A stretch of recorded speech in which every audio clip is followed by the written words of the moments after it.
you. I did ask her, I'm like, you know, are we live? How's that, Mr. Chair? All set? Okay. Okay, welcome everybody to the April 7th, 2025 Genoa Charter Township Board regular meeting. I will call the meeting to order at officially 6:31 PM. Please join me for the invocation. Gracious God, as we commence this meeting, we humbly ask for your wisdom and clarity. Please grant us the ability to understand the complexity of the issues before us and the clarity to make informed decisions. As the celebration of resurrection approaches, we ask that you bless us all with strengthened body, mind, emotion, and spirit. In Jesus' name, amen. Amen. To the flag of the United States of America and to the republic for which it stands, one nation, under God, indivisible, with liberty and justice for all.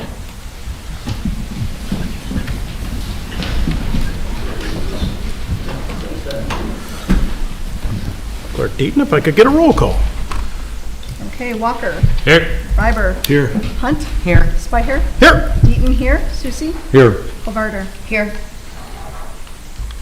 Okay, everyone present. And in case anyone doesn't know, we have our attorney Joe Seward down at the end over there. And we have Kelly Van Marter, our township manager, to my far right. At this point, I would like to open the call to the public as of 6:32 PM. And if I could ask, if you're commenting on the Legacy Hills development, if you could please hold those comments until that specific item is on the agenda. We will have another call to the public at that time for that specific issue. So the floor is open. Patty? I apologize. Is that Yeah, that's for Legacy Hills. Okay. Michelle or Michael? Rafalco?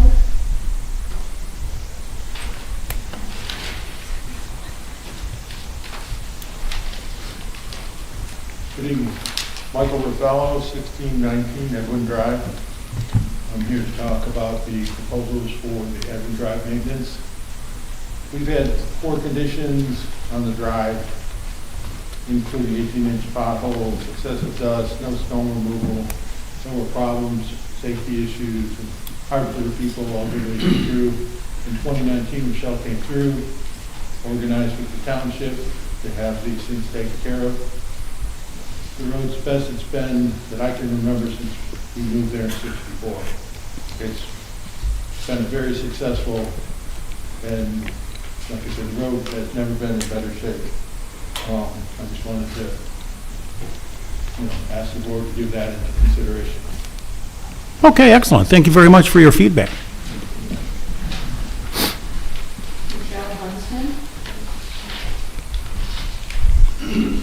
Good evening, everyone. My name is Welcome. Michelle Huntsman, and I've been working with Kelly on the road assessment for Edwin Drive.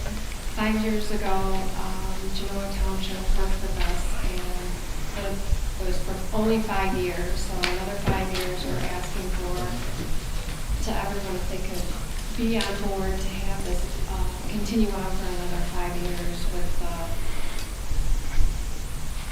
the chloride, the crushed asphalt, and the ditches and everything. Being we have a nice road that we live on now, where before it was not worthy. So we're just hoping, I'm hoping, and my neighbors are hoping that you guys will consider taking this on for another 5 years. Thank you. Thank you very much. I'm not sure. Yeah. And anybody else? Oh, yes. Okay, yeah. Or Mouch?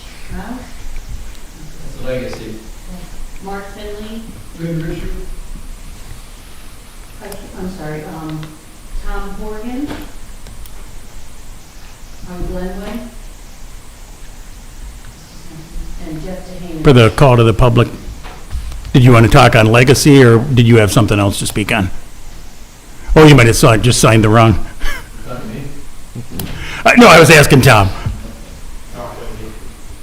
Okay, mine, I have three things, two are related. Unfortunately, this more directed towards Kelly. So, WOW has just come through and done the broadband cable as they're pulling down installing their infrastructure. I hope we still have a chance to reach out to WOW and say, hey, what's with the saggy cables? I know that they're the last one, the lowest one on the poles, but when you look, it's just drooping down. It doesn't look like they've tied everything up tight. The construction crews might not have been the greatest, but it's the sub that they use, but those overhead aerial cables just look saggy, like they're not done quite right. Which ties me into, hey, the last few developments that we've done with underground utilities, those are rock stars. So as WOW left my street with overhead cables, then they headed into North Shore. All the underground utilities going in North Shore, not effective. We don't see those saggy cables. We don't see them up at Door Road and Grand River within the structure. We don't see them in Hampton Ridge. And you're not gonna see them in Legacy either. It's a great project that I hope does get approved tonight. And then the last one was, I'm also here on, you have an item today for Lake Chamon fireworks. If there's any questions, I'm here, so is Summers as well. I hope that goes well and gets approval tonight too. Thanks. Thanks, Jeff. That's it, sir. Is that all, Patty? Is there anyone else that wasn't called that would like to address anything but the Legacy Hills project? Okay, seeing none, I will close the call to the public at 6:37 PM. And with that, I will entertain a motion on the consent agenda. Wasn't called that would like to address any... Sorry, I was just making sure the meeting was streaming. My apologies. No problem. Motion to approve the consent agenda. Support. I have a motion, I have a support. Any further discussion? Seeing none, all those in favor signify by saying aye. Aye. Opposed, the same. Motion carried. With that, we will move on to action item number 3, which is a presentation by the Brighton Area Fire Authority. We need to approve the agenda. Is that- Oh, that's right, my bad. So I will entertain a motion to approve the regular agenda. So moved. Mr. Chair? Madam Treasurer, I just wanted to make one correction to the agenda under item number 4, the disposition of the rezoning ordinance number. The agenda indicates that the roll call requires 2/3 vote. That's not correct. The roll call actually just requires a majority vote. So Okay. if we could, just a revision to the agenda to remove the required 2/3 vote. I'd make that revision to change to majority vote. Okay, so I have a motion. Second. I have support. Any further discussion? Seeing none, all those in favor signify by saying aye. Aye. Opposed, the same. Motion carried, and with that, I would like to welcome Chief Michael O'Brien from the Brighton Area Fire Authority for a little update. Thank you, Mr. Supervisor. Good evening, Board. It's good to see some familiar faces. Both Board Member Walker and Supervisor Spire have done a great job representing you here in a very short time. I'm looking forward to meeting Bill in the next couple of weeks, but I would be remiss too if we didn't say thanks to Robin. She's been our long-term deputy treasurer with the authority, and it's just made us way better, and we're not easy finances to deal with. So, Genoa's left its fingerprint on the BAFA, the authority, and so for those of you who I haven't met, my name is Mike Bryan, I'm your fire chief. This next month, I turned 30 years in the fire service, and I've been chief the last almost 14 years. And so BAFA has gone through quite a bit. We've given to you in front of you today, you have a copy of our year-end report. We presented that to our board about 2 months ago. And that's for you when you get time and you get bored of reading plats and rezoning. It has some cool pictures of fires, and it just shows some of the great work that our staff is doing. There's also a lot of good data, and what I would say is one of the unique statistics that BAFA is learning how to navigate is having what we call duplicate calls at the same time. In 2024, 48% of the time, if we were on one call, we were on 2. And in fact, just yesterday and the day before, we had, at one point, we had 7 calls drop in about 30 minutes. And yesterday, we did 4 within 6 minutes of each other. And so if you start to think about what can happen within the jurisdiction that BAFA protects, all of Genoa and all of the Brightons, it can become very busy very quickly. And so that year-end report that you have kind of highlights that. I'm going to talk to you hopefully about 3 quick things just to bring this board up to speed. First, the Fire Authority is we are working hard to be prepared for this construction season. I think we're all getting a little taste of the 96s, as we call it. And so there are about 4 major construction projects that are affecting how BAFA gets to emergencies. And it's just like when the Door Road Bridge happened, we were delayed getting where we need to be and to put the right amount of resources where they need to be when somebody calls 911. So we have all the ancillary construction projects that are going to continue around our jurisdiction, from the Chilson Road Bridge to Kensington repaving, that are just going to affect us on a daily basis. The other big ones, we have the finishing of the US 23 project, which is really mostly down in Green Oak, but it does come up into the interchange. And where it really starts to drive us is what we call the 296 projects. So we've got the 96 Grand River, which we're all preparing for the shift coming up. And then we have the 96, what I would call Genoa project, we call it the Rumble. And so last year when we were prepping for the 96 Rumble project, we did about 10 incidents responses just from the sheer construction, and that was a very minor aspect. What is going to happen to the fire authority is our fire trucks are going to get stuck on the freeway when incidents occur. So when we get into the shift, we are going to have problems where we can't get to areas, and then if we do have to respond onto the freeway, we're going to get stuck. So the BAFA board authorized earlier this year, we brought on 9 additional full-time firefighters. This is part of our overall strategic plan for next year's millage that starts in the next December from a year from now. We are bringing those people, those 9 on. So we now have, earlier this month in April, we now have 4 stations staffed.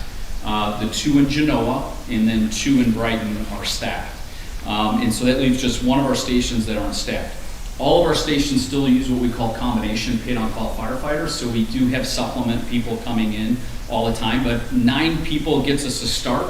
Any of our home fires, we look for 18 people. So that's about how many people we need to come back. And so we are really preparing for this 96 project. It is going to hamper us in how we move around because we have to now deal with the traffic congestion that happens, and there's no way to stop this progress.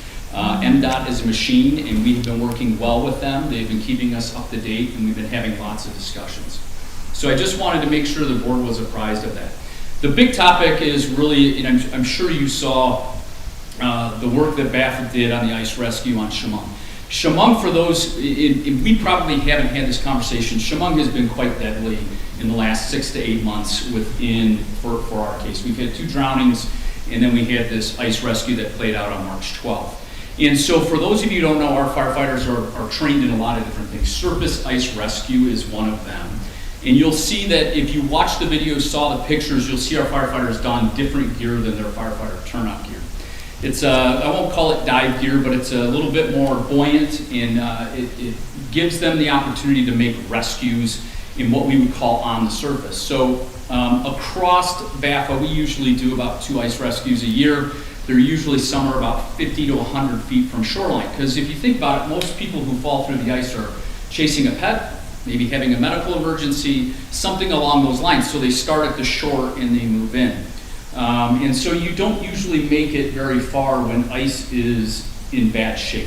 In the case of March 12th, we had a citizen who was in what I would call like a windsurfing type ice rescue glide. So if you pictured something with big long ice skates on it, it moves pretty quickly across the ice. It's propelled by wind. And obviously there was a malfunction and probably a crash in the middle of the lake, which caused this person to fall through the ice. About 380 yards from shoreline where we made various access points. So Chemung's got that unique shape. And so we always respond to where the 911 call comes from. And so we had multiple 911 calls, and our crews are trying to evaluate.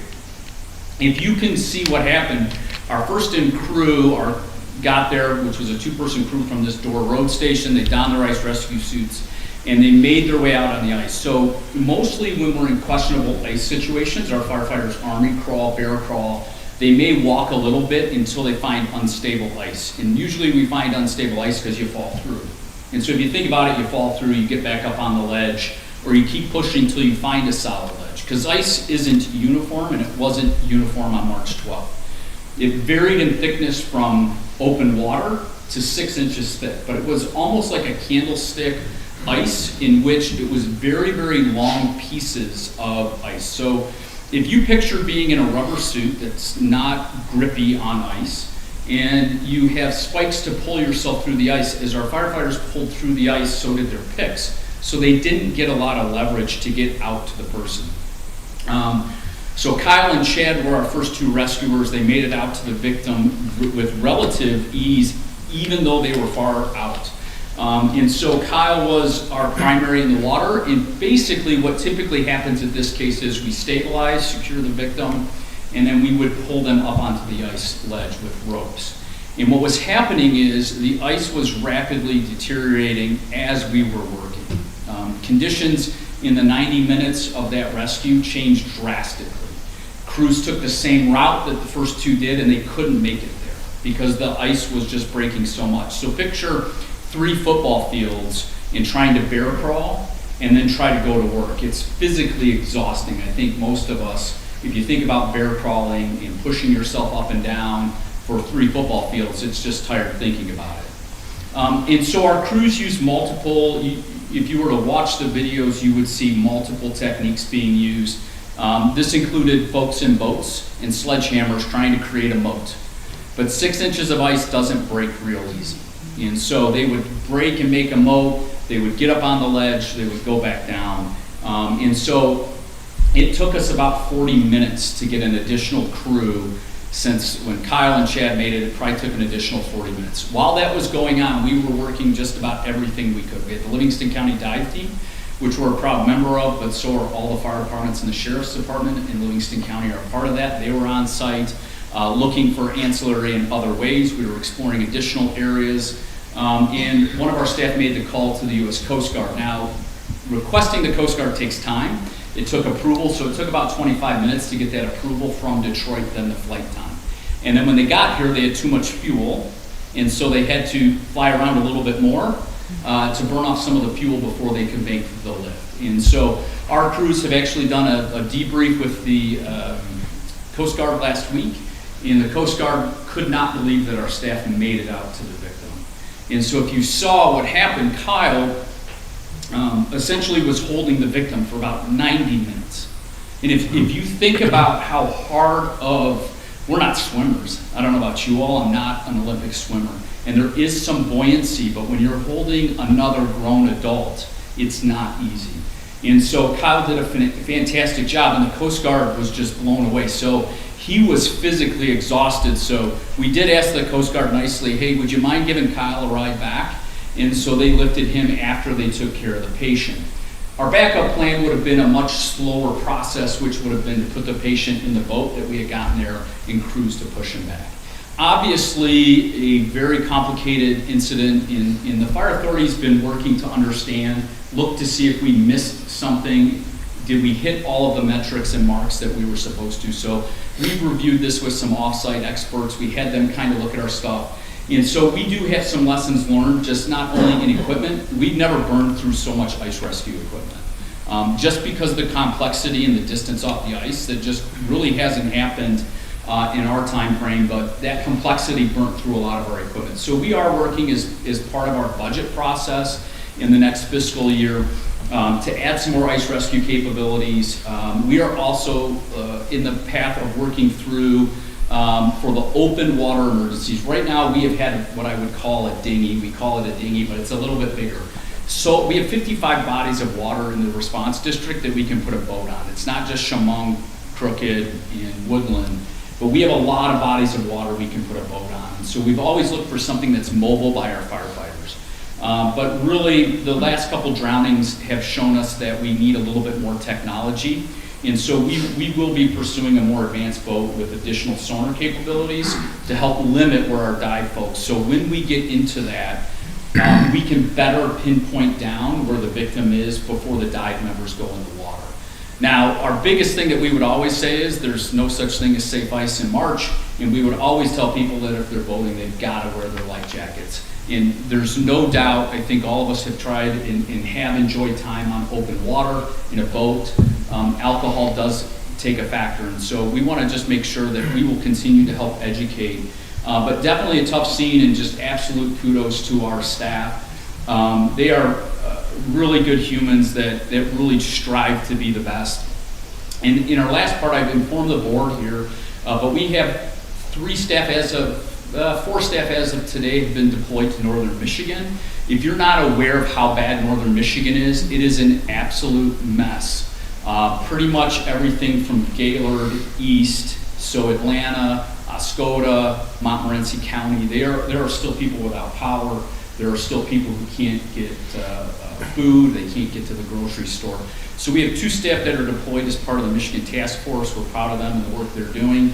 And we have our Livingston County's incident management team is up helping the power companies develop their restoration plans. And so these are staff that are really good at creating organization out of chaos. And so they were supposed to be back today or leave from up north today, at least 2 of them, and they've been extended through next week. So those are all reimbursable expenses from the state and FEMA once FEMA gets involved, but we're proud of our staff. So I just wanted to give you kind of a highlight of some of the big things. You have lots of things. I'm happy to answer any questions, but I don't want to get in the way of the rest of the meeting.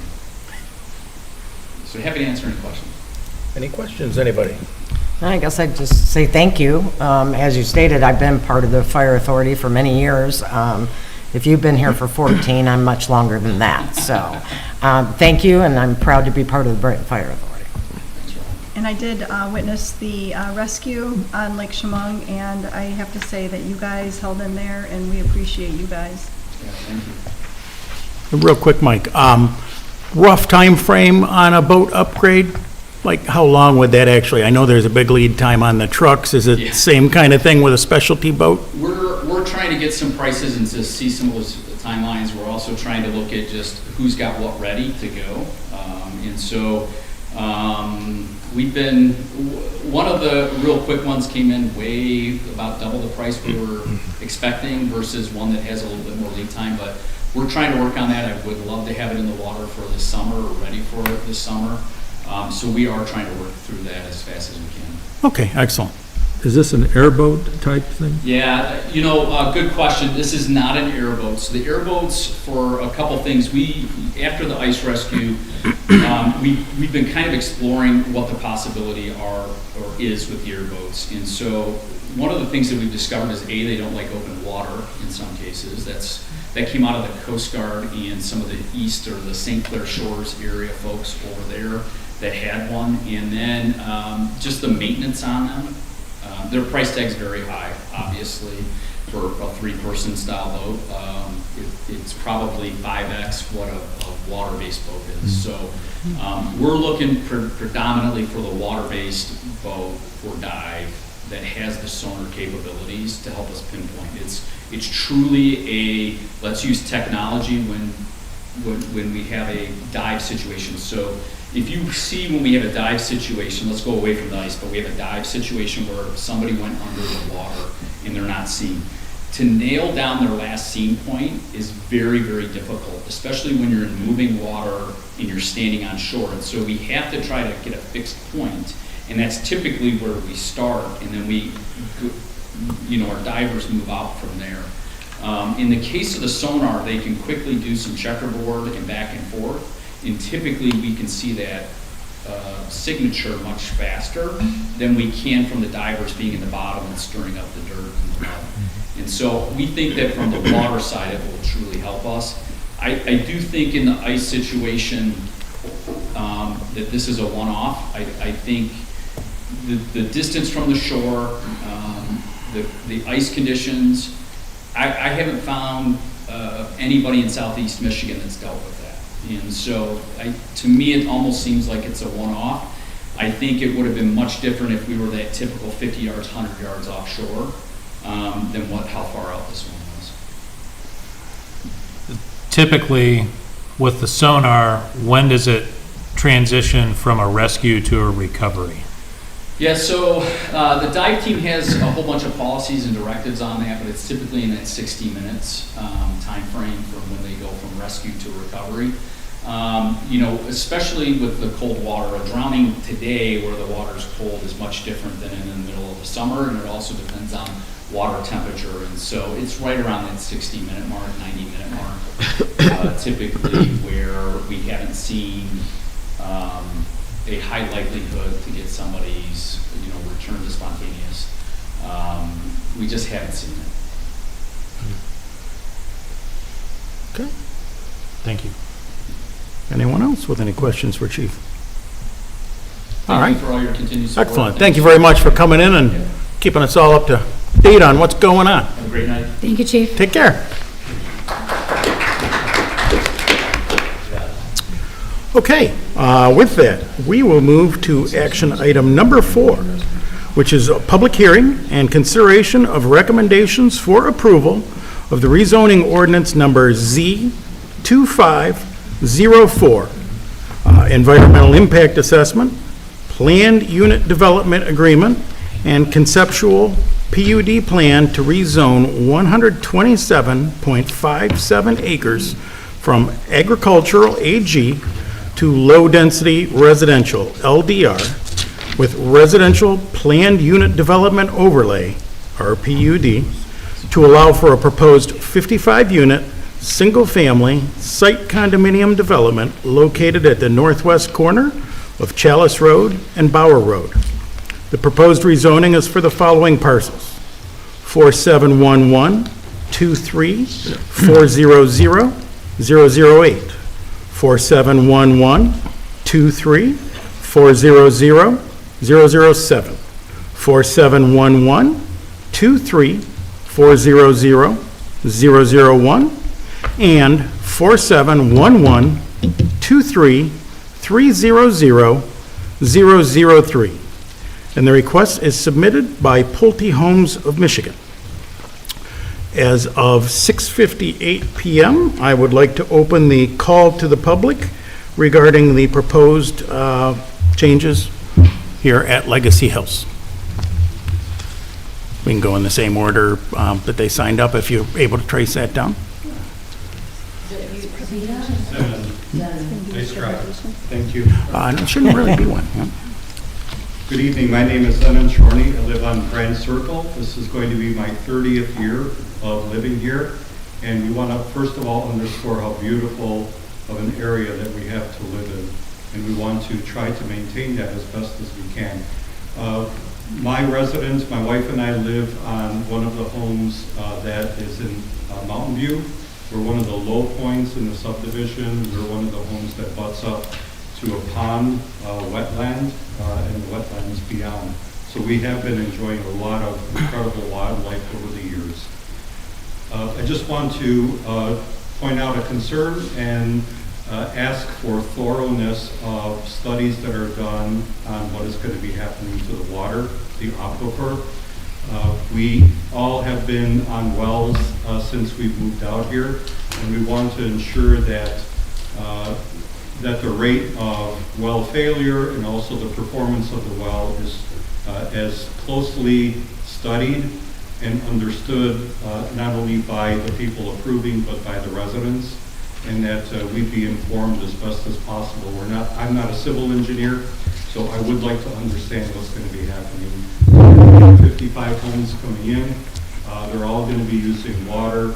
The price of the homes indicates to me, if I can project this, that there's going to be a lot of sprinklers going in there, a lot of increased water usage, and we want to ensure that that's not going to negatively affect us that live in Mountain View, especially us that don't have very deep wells. We also want to understand the detention pond. We want to know a little bit more about how that's going to be not only analyzed but checked to make sure that it's doing what it's supposed to be doing in terms of managing any of the water runoff. There's going to be usage of softeners. We think there's going to be lawn maintenance that's going to bring in more fertilizer use into the area, and I think that's going to have an impact on the environment. And we want to make sure that we understand that thoroughly, again, to prevent any negative impact. There's also the consideration about storm runoff. If we're going to be building additional streets with curbs, that is going to change, we think, how the water runs off and aquifer replenishment. And we want to make sure that that also is not negatively impacted.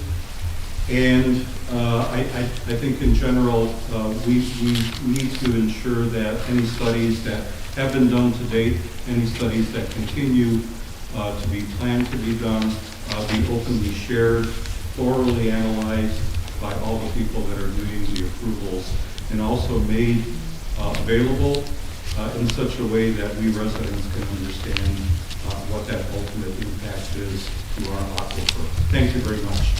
Thank you.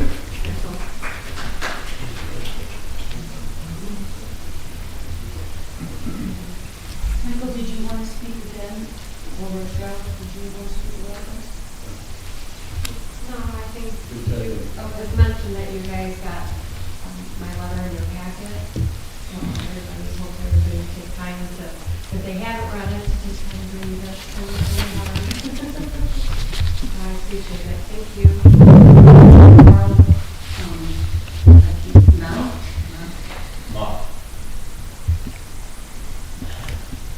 Carl Mock.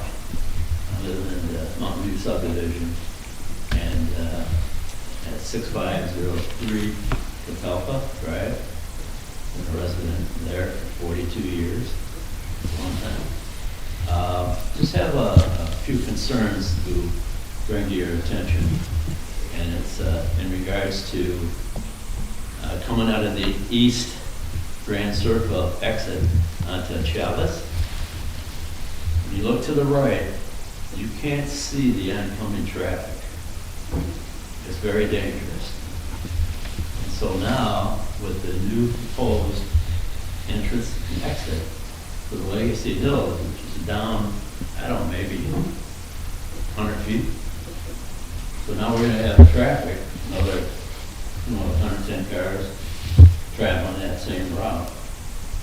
And they're gonna, be pulling out of that, out of Legacy Hills. So when you come out of Mountain View, you're looking to the right, making sure there's no car coming. Now you gotta go look to the left to make sure there's no car coming out of Legacy Hill or from the roundabout. And the roundabout is a great thing, but the traffic is really starting to fly through there. They're going pretty damn fast. So that's one of our concerns, is with the issue on Chavez, that's not anything that, the Legacy Hills people did. That was already there and done by the Livingston County Road Commission. So with the new entrance exit going into Legacy Hills, we want to know if there's any way that can get maybe pushed down the road a little bit to give us some room so that we get the visibility so that we can pull out of the subdivision. So that's on the east Grand Circle exit, okay? Now there's two other things. It's the crosswalks that's proposed to go from Chavez across the street to a connection. It's a path that runs down Bauer. It goes all the way down to Brighton Road. And it's a great thing to have, and it'd be nice to get to it without getting run over. Again, there's a lot of traffic, and it's coming through fast. So what Legacy has proposed was two crosswalks. One kind of further closer to our subdivision, Mountain View. The other one's, I think, up on top for Bauer. And it's going to be a crosswalk. And we're concerned about people getting across the road. And if there's some way that something can be done, put up, kind of like downtown Brighton, Main Street. You got the buttons that hit the lights, start flashing to warn the drivers that someone's crossing the road. Something like that might help. And so I just wanted to bring that to your attention. So before we go too far, so that can be looked at and maybe designed to keep people safe. That's all I have. Thank you. Okay, Thank you. thank you. Mark Finley.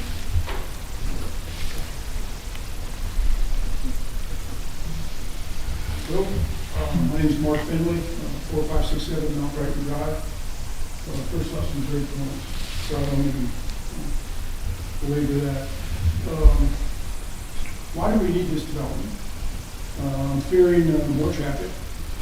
I'm fearing that someday we're going to look like Farmington Hills. It's not clear, are we looking for just more tax revenue? We're running a deficit in one of our departments and whatnot. So I'd like to understand why we need there. Plenty of vacant land to go elsewhere outside of this compact situation that we keep building on. I am willing, though, to entertain affordable housing. We ask our police to protect us, keep us safe. We ask the fire department to put out our fires, keep us safe. We ask our school teachers to educate our kids and participate in their growth. I'd like to see if we go this way and there's no stopping us, then again, I would entertain if something noble could come from this. I'd like to see something done, and I think Pulte would be a benefit of great publicity if they participated in this. I'm not even talking about Section 8 and anything like that, but what about the newer teachers, the newer policemen, the newer firemen? I'm sure a lot of those folks would like to live in the community that they serve, instead of driving 20 miles out of town to come to a really nice town and village to serve.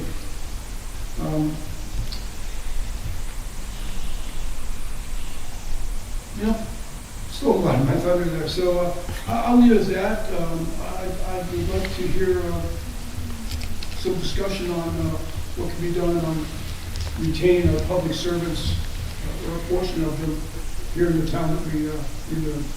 I would appreciate it if someone had a laser pointer to tell me where all that is, but that would help. Thank you very much for your time. I appreciate it. Thank you.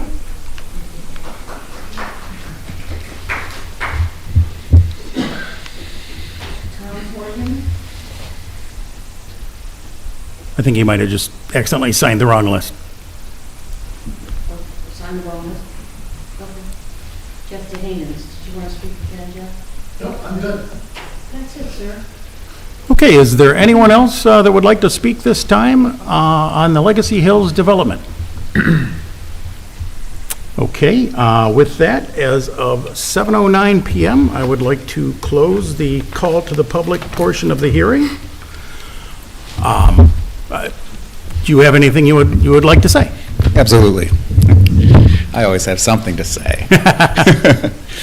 Good evening. Happy to be back here. This is our fifth public meeting for this rezoning action, along with the other incidentals that go along with it, the PUD agreement, the environmental impact statement. It's the fifth meeting, but it's still the first step. So the first step is to amend the zoning to be in compliance with your master plan. We're not doing anything out of the ordinary from your master plan. This is master plan compliant. Your master plan permits 58 units on the property.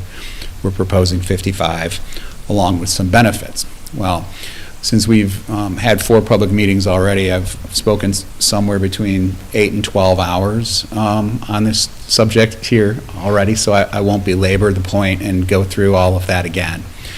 So what has changed since the action was postponed at the last board meeting? A couple things have changed. At the request of this board, we provided a full copy of the hydrogeological study, 300-page report that speaks to some of the concerns of the residents. The report, obviously I can't summarize 300 pages here, but the report concludes that that this is essentially a drop in the bucket. 55 units at this particular location, very strong aquifers, and particularly in light of the fact that it's in proximity to many of the community wells for the Brighton area that don't have any issues with the aquifers. But I'll leave that to you folks to decide for yourself what that report says. That's what the conclusion is in the report. It was written by McDowell and Associates, and I trust that you've had some of your own experts look at it.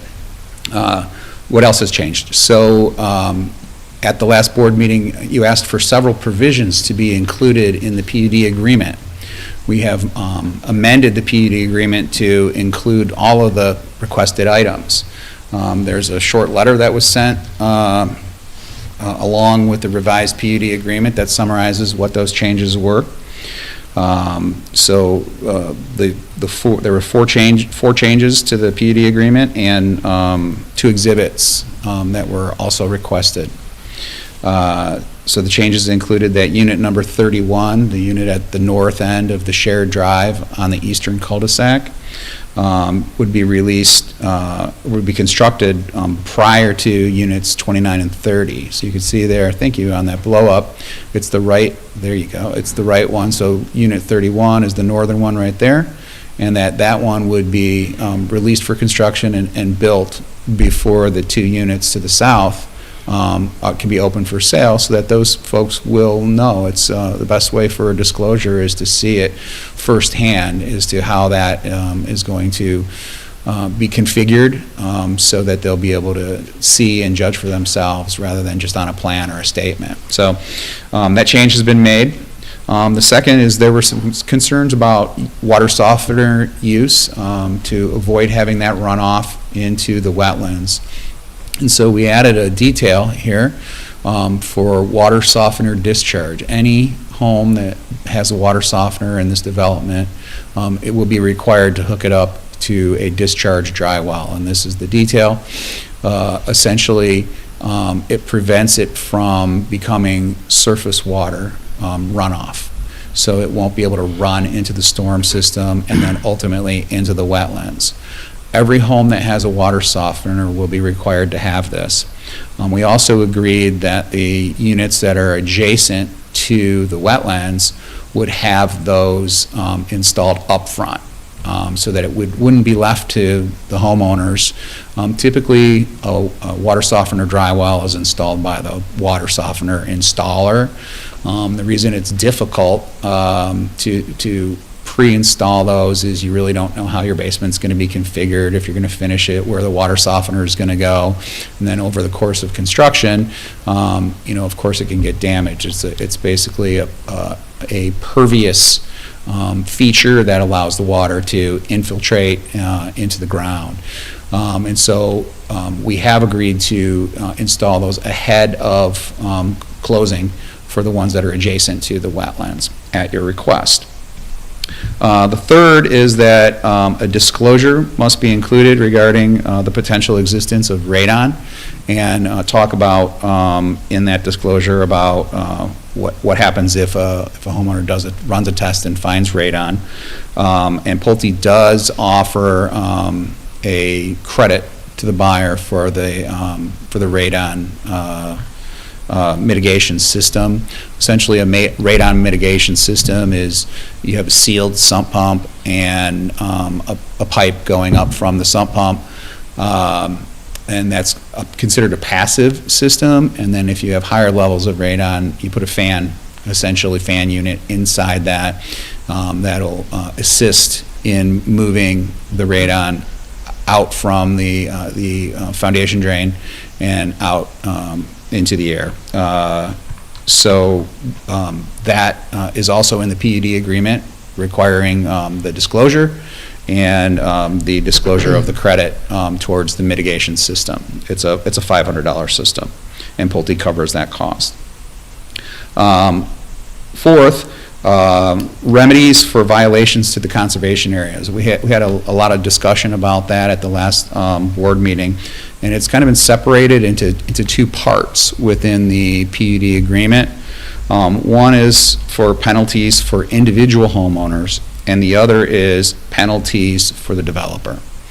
So we created a two-tiered system here because the attorneys, the attorney for the applicant at least brought some concern about having a penalty in a particular, an ordinance violation penalty in a particular development that wasn't the same as the rest of the community. It opens up a lot of sort of legal problems in doing that. And so the penalties for the individual homeowners are prescribed by the Genoa Township ordinance.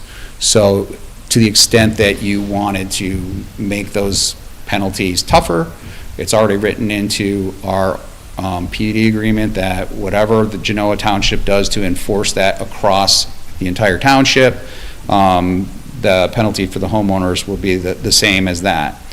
The penalties for the developer, however, are enumerated, including a fine for $5,000 should the developer violate that. How did you come up with that number?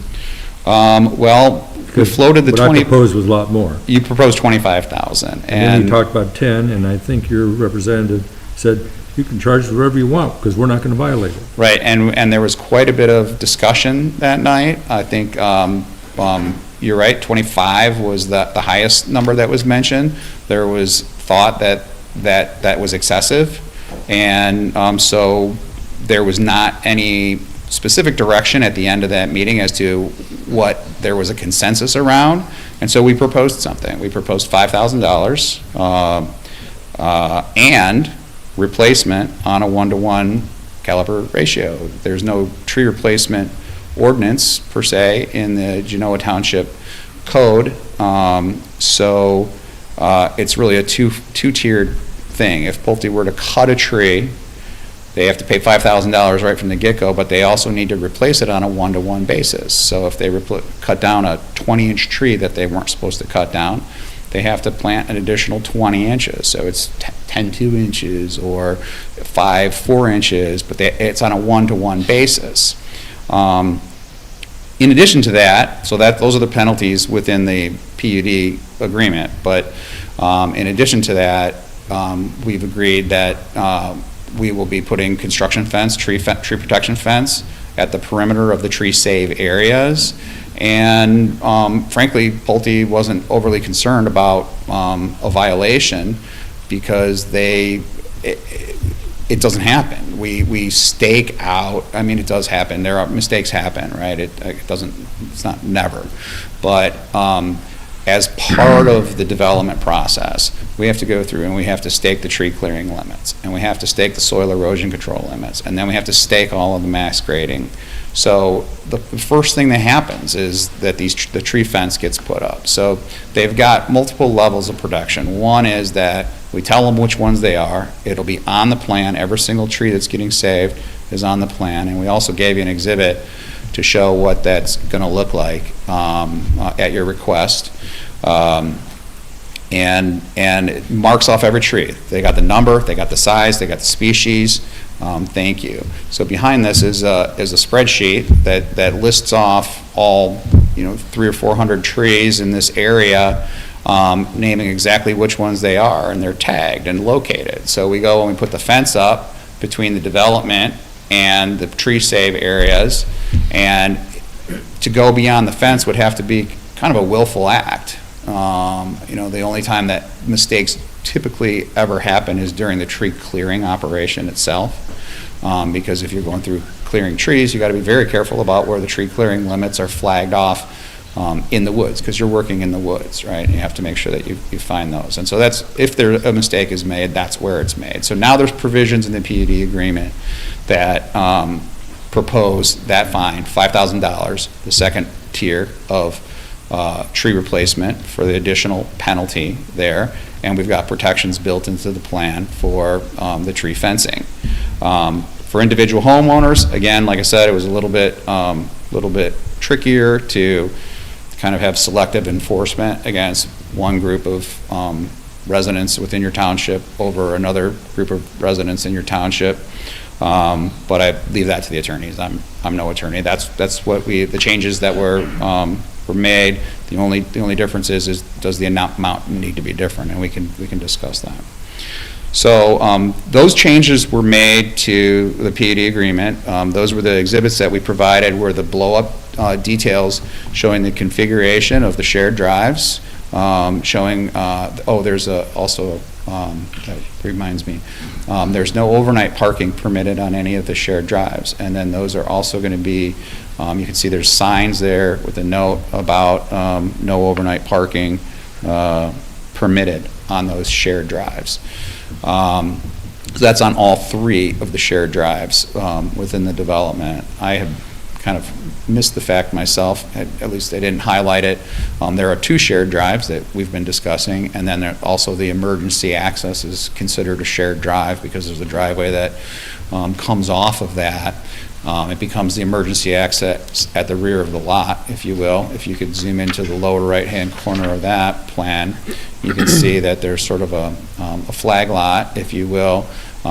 It comes off of this shared drive. There you go. So if you stop right there, go up a little bit, a little more, right to the lot line, right there. That's where the emergency access starts. And then inside the development is a shared drive. So it's being treated exactly the same as the other 2 shared drives within the development. No parking overnight.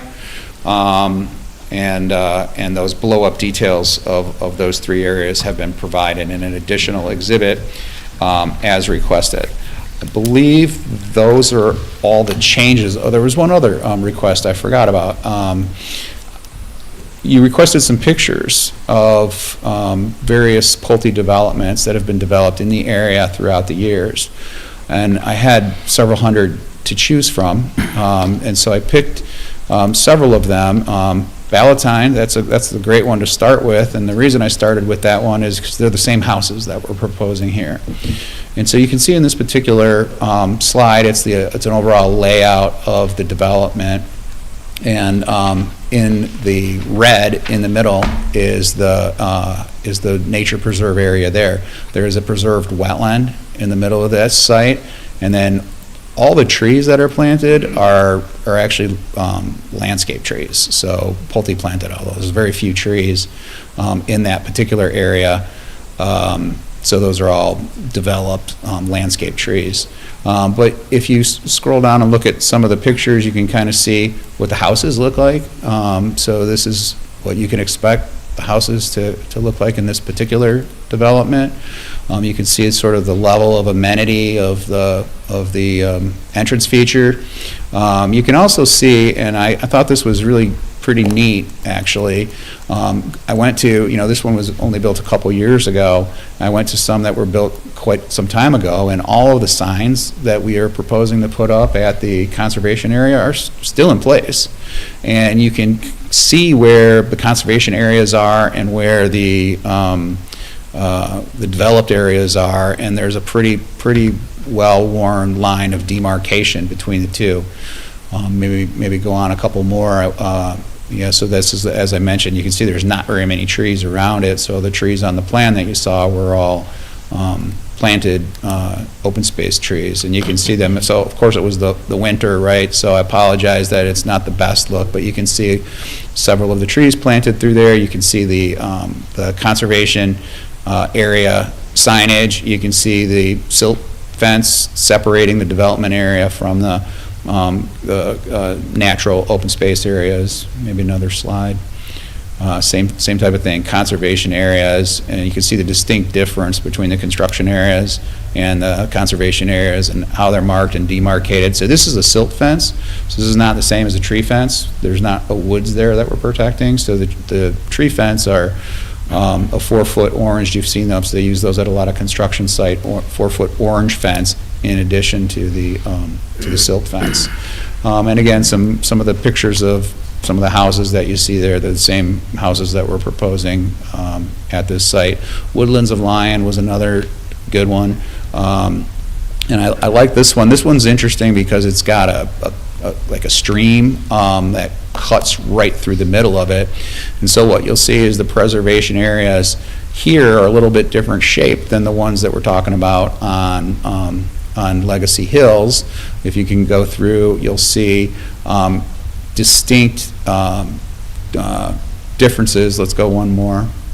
Between, see, the stormwater basin is a developed feature. There's a maintenance drive between it, a gravel maintenance drive, and then a conservation area. So the picture on the left shows how that conservation area was preserved, and then on the other side of that same treed area, there's a similar feature. So there's two stormwater areas that were developed that discharge into that center stream that runs through this particular site.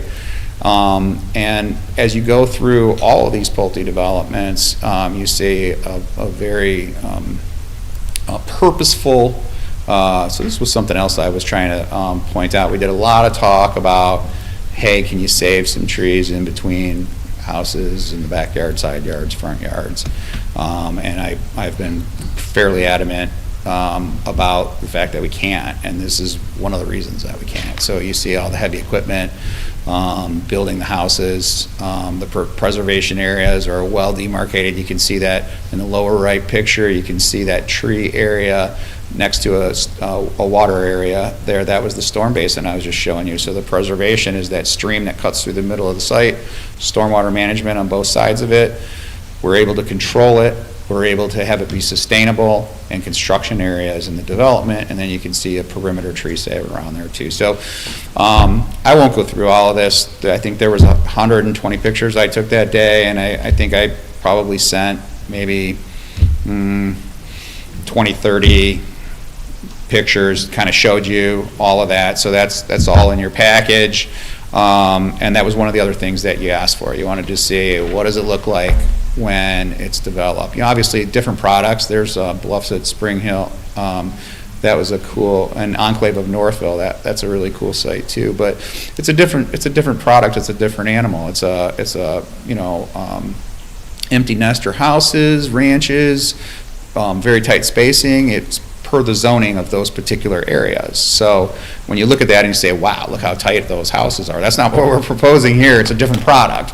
But the principles are still the same. You can see what happened here is you preservation around the perimeter, focus on the natural features that are on the particular site, and focus the development in an area where you can control it and be able to do all the proper drainage. I did want to show you one other thing. If you could go up a couple more, like back to Woodlands. I thought this was pretty cool.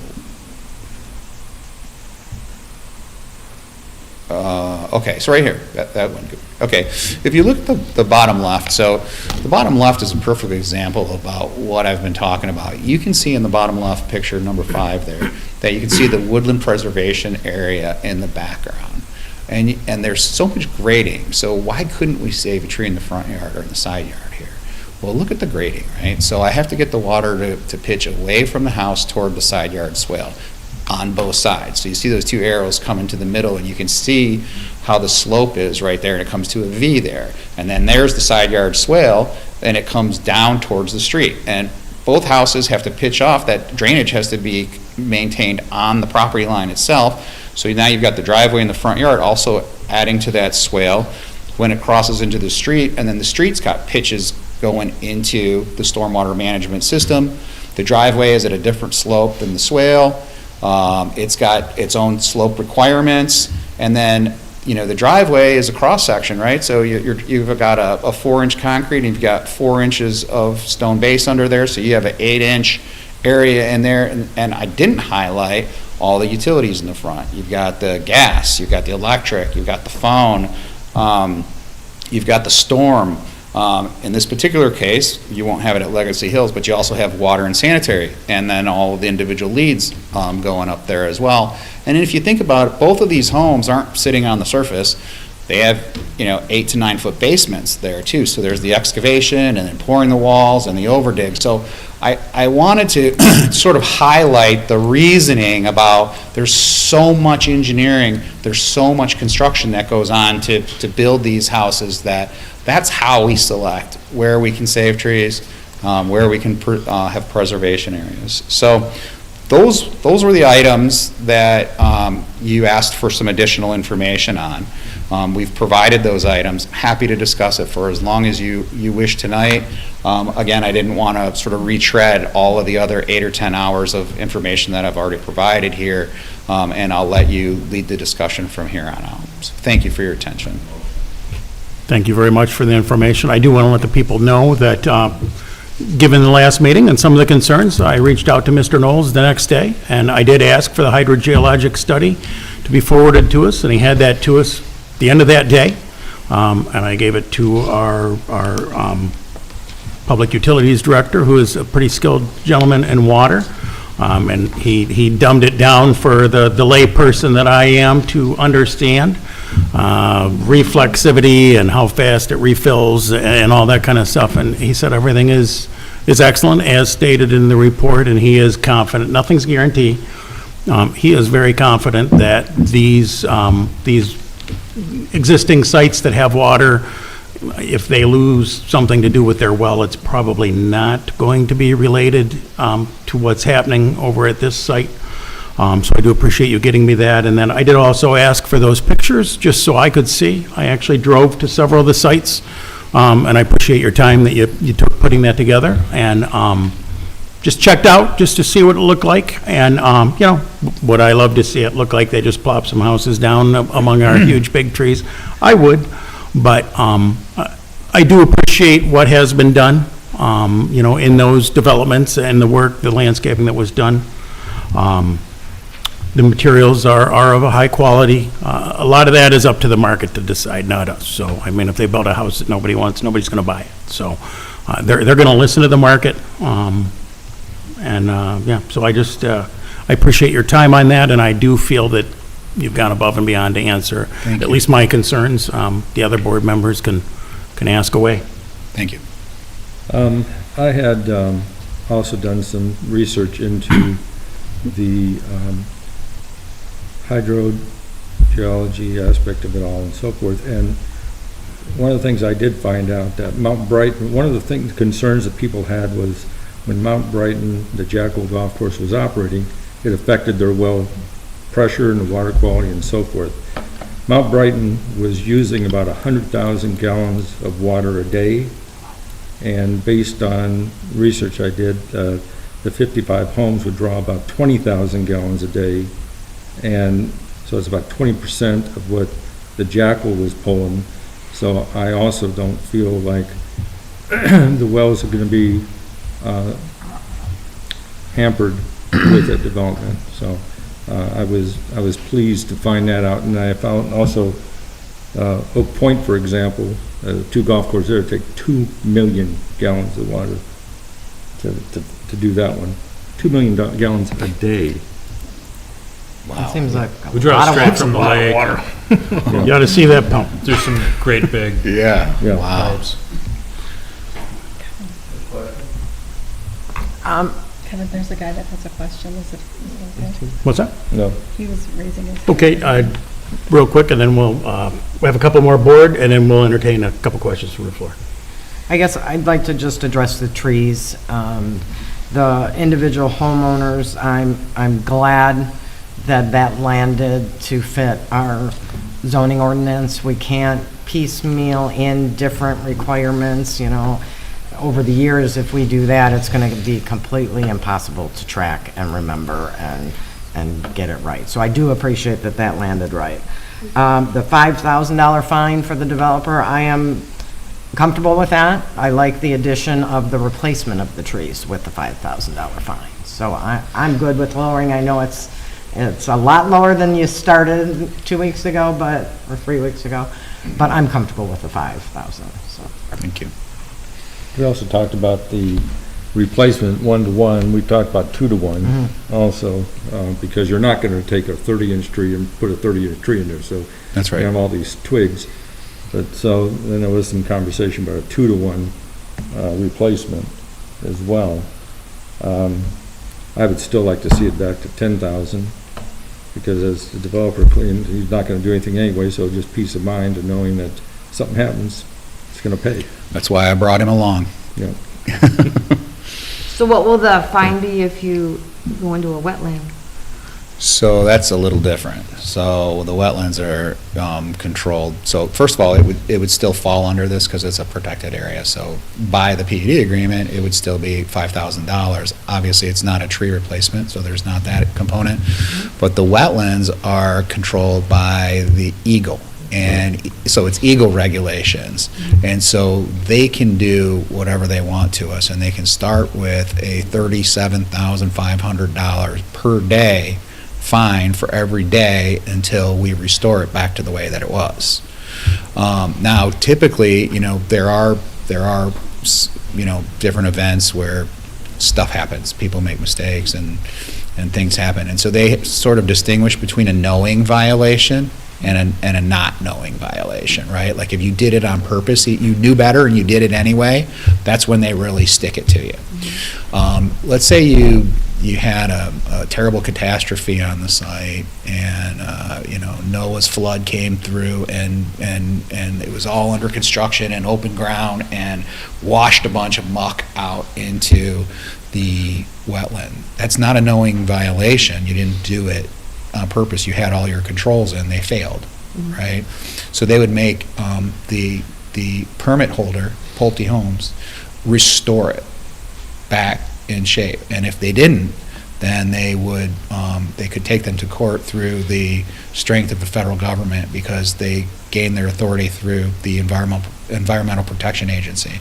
So I've been doing this a long time, and I have seen developments that had EPA actions on them, not this developer, but I have seen it over the years. It isn't pretty. They come out, they'll spend 8 or 10 hours on the site. They use a fine-tooth comb and write you up for every single violation. And they do give you a little bit of leash in that you're going to pay a fine, and it has to do with whether your reporting was right and whether your notices were posted and whether you did all of the things. But you have to restore it and pay a fine. Typically, if it's, like I said, an act of God, and you cooperate and you restore it, the fines are much less than if you fight it and, attorneys and all that. So I've seen actions that were, $150,000, $200,000, and I've seen actions that were, it's a $2,500 or a $3,000 fine, but you also have to restore it, because their whole goal is to get it back to the way that it was. Like that's what they're there to protect. So the wetlands have that additional level of power and control over them that the trees don't. I see. I looked into it too, and so those homes are probably gonna be on a different aquifer than the Mountain View sub? So you're gonna have to dig deeper? Brian can tell me which aquifer they're in, how deep the wells are, and I don't know how shallow. So if you look at the hydrogeo study, it has all that information, and it maps not only all the wells in Mountain View, but in the whole area in a certain radius. There's tons of them, and they're all different depths. The depth of our wells, Brian? They're going to be deeper than the Mountain View wells because the rules have changed.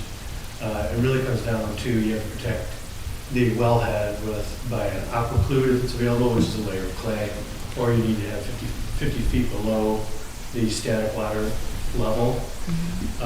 So that's going to put these wells 100 plus. But it will be the permit. The permit will have the standards from that department, and the well driller, depending on what he drills into, will just meet those standards. So, but they'll be deeper than Mountain View, likely, unless Mountain View, one of them had a well in the last 10, 15 years. But the standards changed significantly in 2001. Thanks, Brian. But if they have to redo theirs, that's gonna be their responsibility. That's correct. Right. And, but the point is, that it will be coming from a different aquifer. The deeper you go, the better.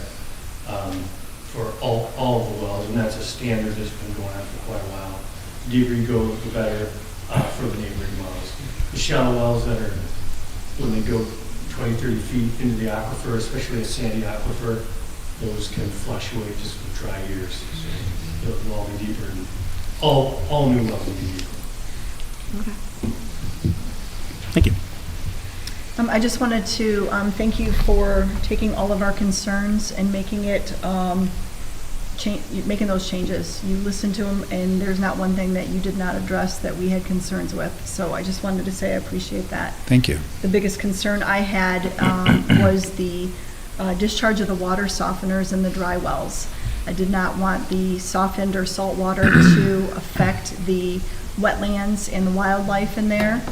And you listened to our concerns, and I greatly appreciate that. Thank you. You reminded me that we also put a prohibition against certain fertilizers in the PUD agreement That's as right. well, because that was another one of your concerns, and that's in there as well. Yep. I just had one small comment. I know that our real agenda here is the rezoning and the environmental impact assessment and everything. Just one note for me, and you did touch on this with the radon testing. The $500 credit, this is for if they're notified that they've tested at a higher level here. In fairness to the owner, and it's not anything that the builder did, it's just nature. But you can't afford a testing and inspection installation plus equipment for $500. So I think $1,200, doing some little bit of research on the internet would be something that would more than cover. Right, except for they're halfway there already. So as you know, radon will build up underneath the slab, and the foundation drain that is part of the sump pump system is where it collects and where it escapes. And so the sump pump's already there, collecting it with the finger drain. So if you were in just an area that didn't have that already, you'd have to start there. So it's just the seal on the sump pump. Typically they pre-pipe it anyways, but it's just the fan motor that you have to add to it. Well, I just wanted to make sure that, that it was a fair deal for the owner, and I don't want to bog down the meeting in anything. Okay. But I just think, you know what you're talking about, but $500 just off the top. If I had to go put one into my house right now, I wouldn't be able to afford it on a house that's already built. Right, understood. Okay. Good. Okay. Anyone have any further questions? I do know we have one gentleman in the audience that wanted to address. Could you step up to the microphone? Sorry. So everybody can hear.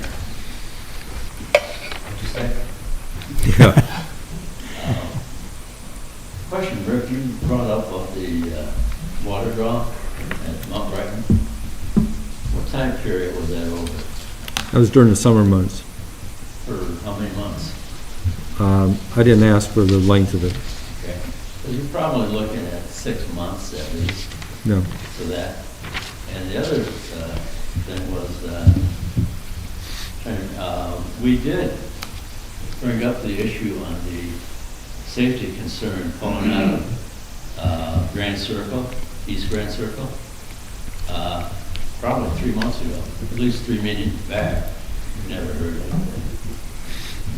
So, and that's something that Mike and I already discussed. Yeah, we discussed it before the meeting. I would also like to make a couple of comments about that, because we did have a little side discussion, and for everybody else's benefit too. So the separation between the two entrances is more like 400 feet, not 100 feet. So those units that are going to be on the west side of our entrance road there are about 300 feet deep. And so if the units were 100 in Mountain View, that'd be 400 separation between the two. So it's a little bit more than the 100. And then one of the things that we talked about in the hallway before the meeting is when Pulte, should they be so fortunate enough to be approved, builds the off-site path. That is an amenity, a benefit of this PUD. It's right in the development agreement. It's on all of our plans. We have also agreed to take that path from our entrance over to Mountain View Drive, so that the folks that live in Mountain View can safely access this public benefit path from their development without going out onto Chalice Road. If you look at the existing topography at that particular location, it is, well, the topography through the whole site is up and down, right? It's a rolling piece of ground. So it's going to require some grading there, I guess, to cut the path through. You're not going to have a path that's a billy goat path. It's got to have, certain ADA slopes, to be able to tie in. It's going to be a public path. It's got to meet ADA requirements, of course. So that will cut down that hill. So as you mentioned before, your biggest problem coming out of Mountain View is when you look to the right, which means you're looking to the west, right? So that's in the opposite direction of where we are. But what's going to improve here is when you look to the east, when you look towards this development, because when Pulte puts that new entrance in, which is roughly in the place where the mud tracking mat is currently out there on Chalice Road that you see today, they're going to have the radius for the driveway and the deceleration taper there. And we are required, which Mountain View wasn't, but just by the virtue of when they were built, we're required to have the site view triangle that meets all of the road commission's requirements, so that we won't have the same trouble that you have, because we're required to be able to see both ways. But because we're opening it up, it's going to help you going to the east. It won't help you to the west, but it will help you going to the east. And I think that's one of the things that might help you. You're not going to be able to see, because as we mentioned out in the hallway, some of those houses are below the road, and they have a tree buffer in there that kind of protects them from Chalice Road. You can't take those trees down on those folks. They've been living there for a long time. It's not our property. It's not our purview. But the looking the other way, you're going to be able to see the westbound traffic coming from the roundabout, coming around the corner. So if you were making a left-hand turn out of there, you'll at least be able to see that whether there's some oncoming traffic coming your way. You still have the same challenge looking to the west, right? But turning right should be a whole lot easier, because you'll have a much better view of the oncoming traffic that's coming from the roundabout. Like I said before, that's been there forever, that way. And, it's up to the Livingston County Road Commission. I don't know if they can do anything about that, because it is dangerous. And the other part was the depth of the wells in our subdivision. Some are only 30 feet down. That may be a problem. Well, that's definitely a problem. Just from you couldn't do that today. That wouldn't be permitted today. Yeah. And so that's a problem just in and of itself. The construction of it.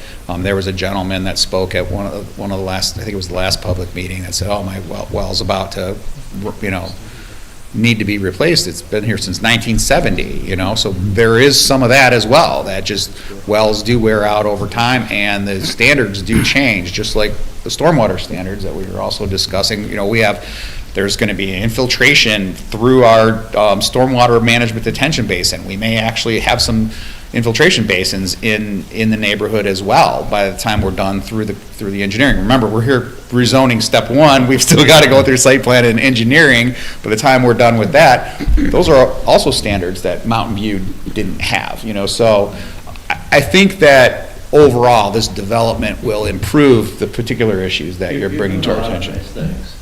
Well, thank you. We try to do that, because Pulte is not a fly-by-night operation. They've been around for a long time. They want to come back. They want you to want them in their community. They want you to say to all the other developers, why can't you do it like Pulte does it, right? They come back again and again and again and again, right? And,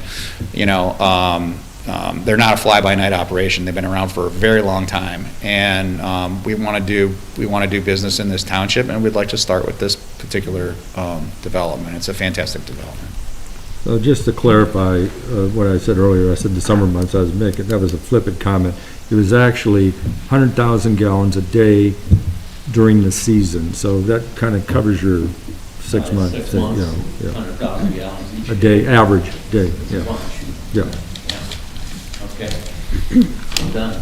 Thank you. I did, and I just wanted to make sure you did. So I asked Rick Tatar, our water expert on site here, so if they're digging these wells at 100, 120 feet, where they're going down quite a ways, is that going to have any effect on people that are up at 30? And he said no. It's a totally separate aquifer. It's like, it'll just be a pipe going through that your water will run around. So I was very concerned about that because that was a big concern residents expressed to us. So, absolutely. I would like to make one more comment if possible, if you're prepared to consider making a motion for this project. We looked at the revised draft language. There's no issues with the language for the PUD agreement, but it looks like you're required to have two different motions if you are going to consider this. And under the environmental impact assessment, there's a couple of clarifications that I would like to make. So in number one, it requires that there's a tree survey to be provided 6-inch DBH and up within the development area. No problem. We have that already. We're ready to go on that. It does go on to say that they would like to bump that down to 3 inches. We don't have that survey, and we don't think it's necessary because it's just within the development area. We would just be going out and counting more trees that are slated for removal. And so that was one clarification that I'd like you to consider in that number one. In number two, I don't have a problem with the language as long as we can reference the clearing limit plan that is part of our presentation, that has been part of our presentation for the last 5 meetings. I don't want to leave the language so loose that it looks like we're going to go consider something else, like trying to save trees on the internal of that. We will try to save more trees, and we will adjust that clearing limit line to save more trees. But I just wanted, the way that it's worded, it sounds like, perhaps that we have to justify taking down every tree even within the development area, and so I wanted to clarify that that's not what we're proposing.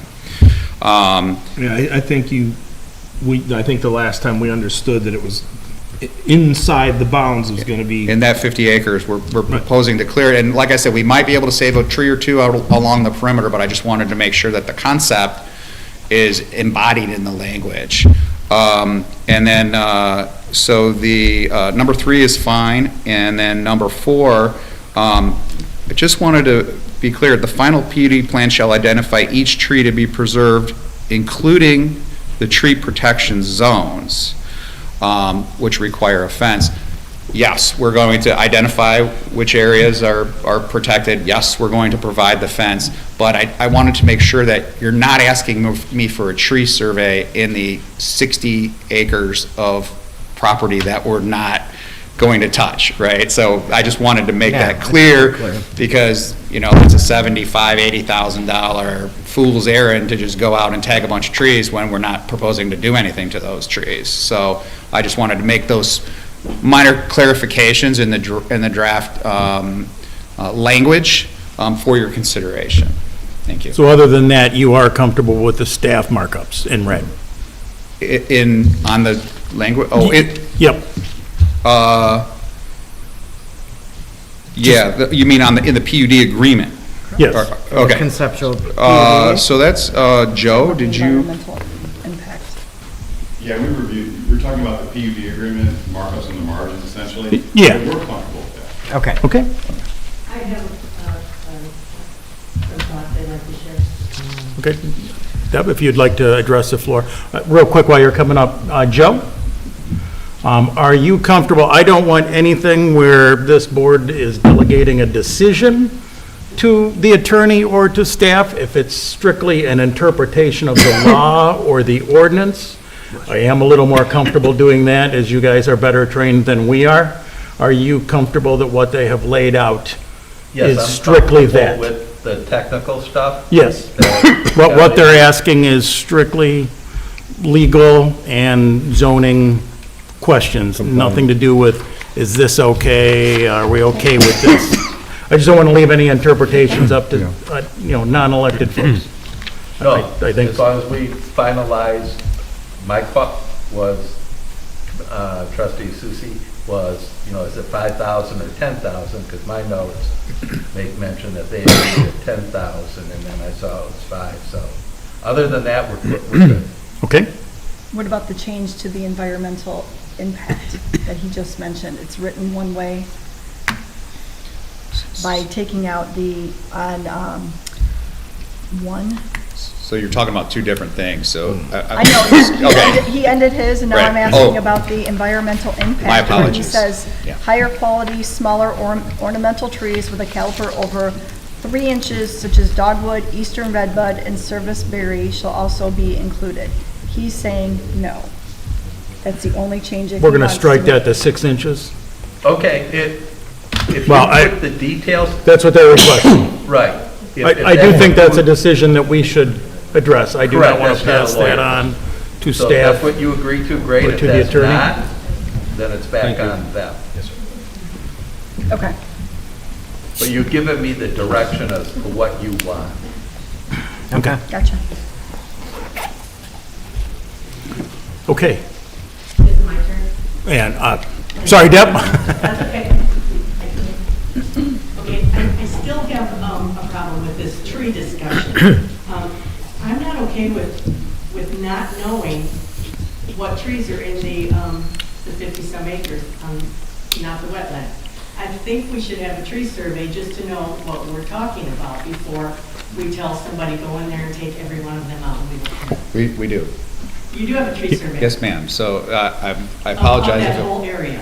Yeah, the whole. Okay, I the- asked the planning commission, and she said she didn't have one. Yeah, so that will come to them on the site plan and final Yeah, I wanna engineering see- documents. I think we should see that now before So- we're doing this. So this is,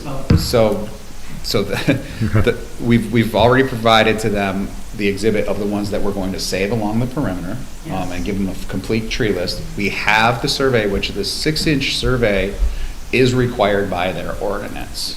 Okay, that's why we objected to the 3, because it's already done and we have 6 Well, it inches in. doesn't sound to me like anybody here has seen the tree survey of the area where homes are going to actually be. They will as the process proceeds. It's not required until final PUD site Yeah, plan. but you're getting ready to vote on this, what he's asking for is we're gonna go in and clear cut, and we're gonna mark some trees around the perimeter, and everybody's gonna vote. That's what this thing is saying, that's what you're saying today. And people are gonna vote on that. So how does that change in the site plan, did you say? So there's a final PUD site plan. What's being approved tonight is conceptual, and then the final site plan will come back to them. That is when the actual tree survey, where you will see every tree that's been counted on the property, as well as a marking of every tree that will be removed as part of the development, will be at the next. 6 inches and up. So is that going to be open for discussion then, if the board or somebody doesn't like that all of these trees are set to be removed, where homes are gonna go? It's part of the final approval. They will have to approve the final tree removal plan. Approved. So they could actually say, no, we don't like that. We don't like that you're gonna remove every tree on that property. The board could say that. Correct. Is that what you're telling me? Yes. Okay. So, and the 5,000, Joe is correct, it was 10,000, that's what you guys talked about last time. And then, you start from a position of, and you could do this either way, you're starting from a position of, we're clear cutting and that's how we're doing it. You could start from a position of, we're going to try to save as many trees as we can. And there's a lot of important reasons for that. You would probably have to have larger lots, which I know you don't want to do, but you could do that. And you could still make a lot of money, but you want to make X amount of money. And so you're going to clear cut, or you want to. And it's all just about money. That's all it's about, is how much money and how fast you can make it. Trees are important, and we shouldn't be looking at trees as if they don't matter. And let's just clear it so they can make as much money as possible. It needs to be given more consideration and more research before we just say, let's cut them off and let them have whatever they want. Let's see, I think that's all I wanted to talk about today. Thank you. Okay, thanks, Deb. Okay, any other questions from the board? Nope. Can we go back to it? I just want to talk through a little bit more their objections to what was in the staff motion, and for clarification, it was on the site plan, not the impact assessment, or where those conditions were. So I understand number one, they don't want to inventory the ornamental trees 3 inches or more. But for the second item, so we haven't seen a final grading plan for the project yet. And it's been my understanding, based on meetings with staff and the developer, is that it's very likely, and the plan that I have up on the screen right now, that everything that's just in white on this plan likely is going to need tree removal. But until we have that final grading plan, I don't think we'll really know if there are any potential opportunities where a stand of trees could remain. So really the intent of number 2 was, when you bring in that final plan, to be able to see that final grading and really make a determination at that point if there's grading or clearing that needs to happen, and if there are any trees that could be saved as a result of that. Recognizing that it's very likely that in order to facilitate your roads, your utilities, your septic fields, that it may not be possible. But I think until we really have that final grading plan to compare, along with that tree survey, that's when we'll really know. So the point of number 2 is really just to create a sheet as part of your final site plan submittal that would be, here's where the grading is, and to try and identify if there's an opportunity to save a tree. We have no problem with that. Okay, and in that regard then, what part of this language, I guess, are you concerned is contrary to that? So number 2, with the clarifications that are on the record with this discussion, I'm totally fine with it. You Okay. don't have to change anything there. Okay. It was basically just, to avoid coming back with a plan and going, oh my gosh, you're cutting a tree down? You know what I mean? Okay. So Okay. I'm fine with the record, okay? So we don't have to change any language in number 2 or number 3. And I think in number 4, the language is perfectly fine if you were to add the caveat that said no tree survey is going to be required in the permanent preservation area that will be under the conservation easement. Understood. Okay, and really for that one, just to clarify the intent there, because I wrote it, was, yeah, the tree, I'd like a detail about tree protection zones, right? So your contractor knows, okay, this is what's expected there. These are the tree protection standards that we need, with also demarcation on the drawings, not for the conservation area necessarily, but for the other parts of the land that we decide to preserve trees. I'm totally on that page. Okay. I'm trained to read the language in 7 different ways to make sure that we're covered. And Yep. that's just the one clarification I would like to make on that one. Thank you. Okay. And just, once again, making sure, Kelly, you are comfortable with the changes that they have suggested, and Joe, everything meets to your standards? Yes. For legal language? Yes. Yep, I did make a lot of comments on your development agreement, but if you're okay with that, I'm good. Okay. So does the motion need to include those changes then for that number 4 to include the conservation of, I'm sorry, not counting the No trees tree. in the conservation area? No tree survey in the conservation. Yeah, I think we could just add an additional item that the tree survey and tree protection is not necessary in the conservation area. Okay. Okay, with that, I am willing to entertain a motion on the disposition of rezoning ordinance number Z2504.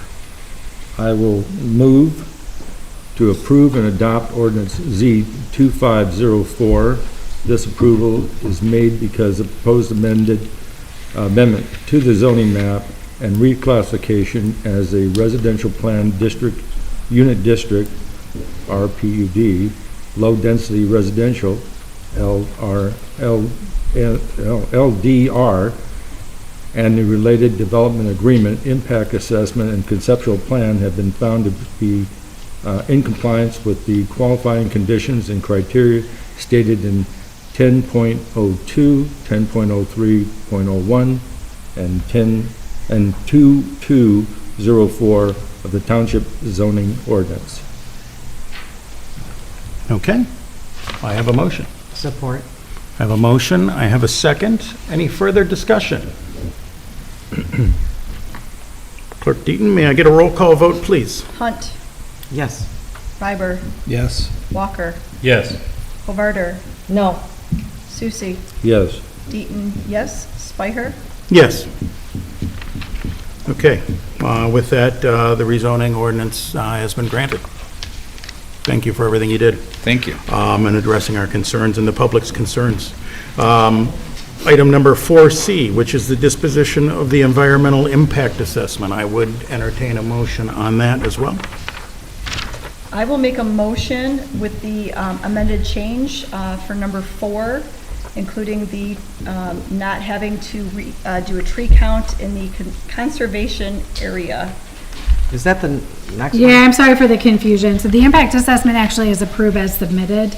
That one was for the site plan. I apologize, I thought that was the environmental, so Okay, no, that's fine. I withdraw that, and I'll just make a motion to improve the environmental impact assessment. Okay. March 5th, 2025. I have a motion. Do I have support? Support. I have support. All those in favor signify by saying aye. Aye. Opposed, the same. Motion carried. Environmental impact assessment is accepted. Next is item 4D, the disposition of the PUD agreement. All right, I'll jump in here. I'll make a motion to approve the conceptual PUD plan dated March 5th with item number 1, removing the language, high-quality, smaller ornamental trees with a caliper over 3 inches, such as dogwood, eastern redbud, and serviceberry shall also be included to be removed. That's site plan. Pardon? That was a site plan condition, not the PUD agreement. See, that's why I said it under the...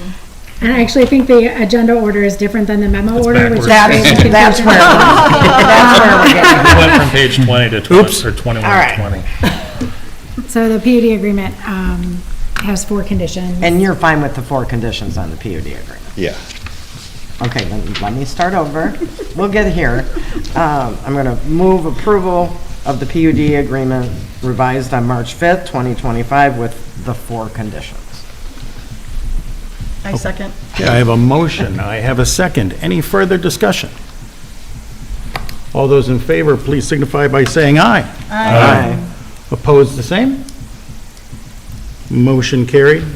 PUD agreement accepted. Who wants to do the PUD plan? Not me. I will entertain a motion on the disposition of the conceptual PUD plan. I'm going to try this one more time. I'm going to move to approve the conceptual PUD plan dated March 5th. Item number 1, we're going to remove high-quality, smaller ornamental trees and after. And then number 4, we're going to add to it, no tree survey is required in the conservation area. Okay, I have a motion. Support. I have a second. Any further discussion? Seeing none, all of those in favor signify by saying aye. Aye. Opposed, the same? Motion carried. Congratulations. Thank you very much. Congratulations, thanks for We'll see you again real soon. It only took you 5 public hearings. That's it. We'll see you soon. Thank you. Take care. Okay, moving on. Action item number 5 is the consideration of a recommendation for approval of a special use site plan and environmental impact assessment for a proposed 15,231 square foot building addition and parking lot improvements for 360 Rodo.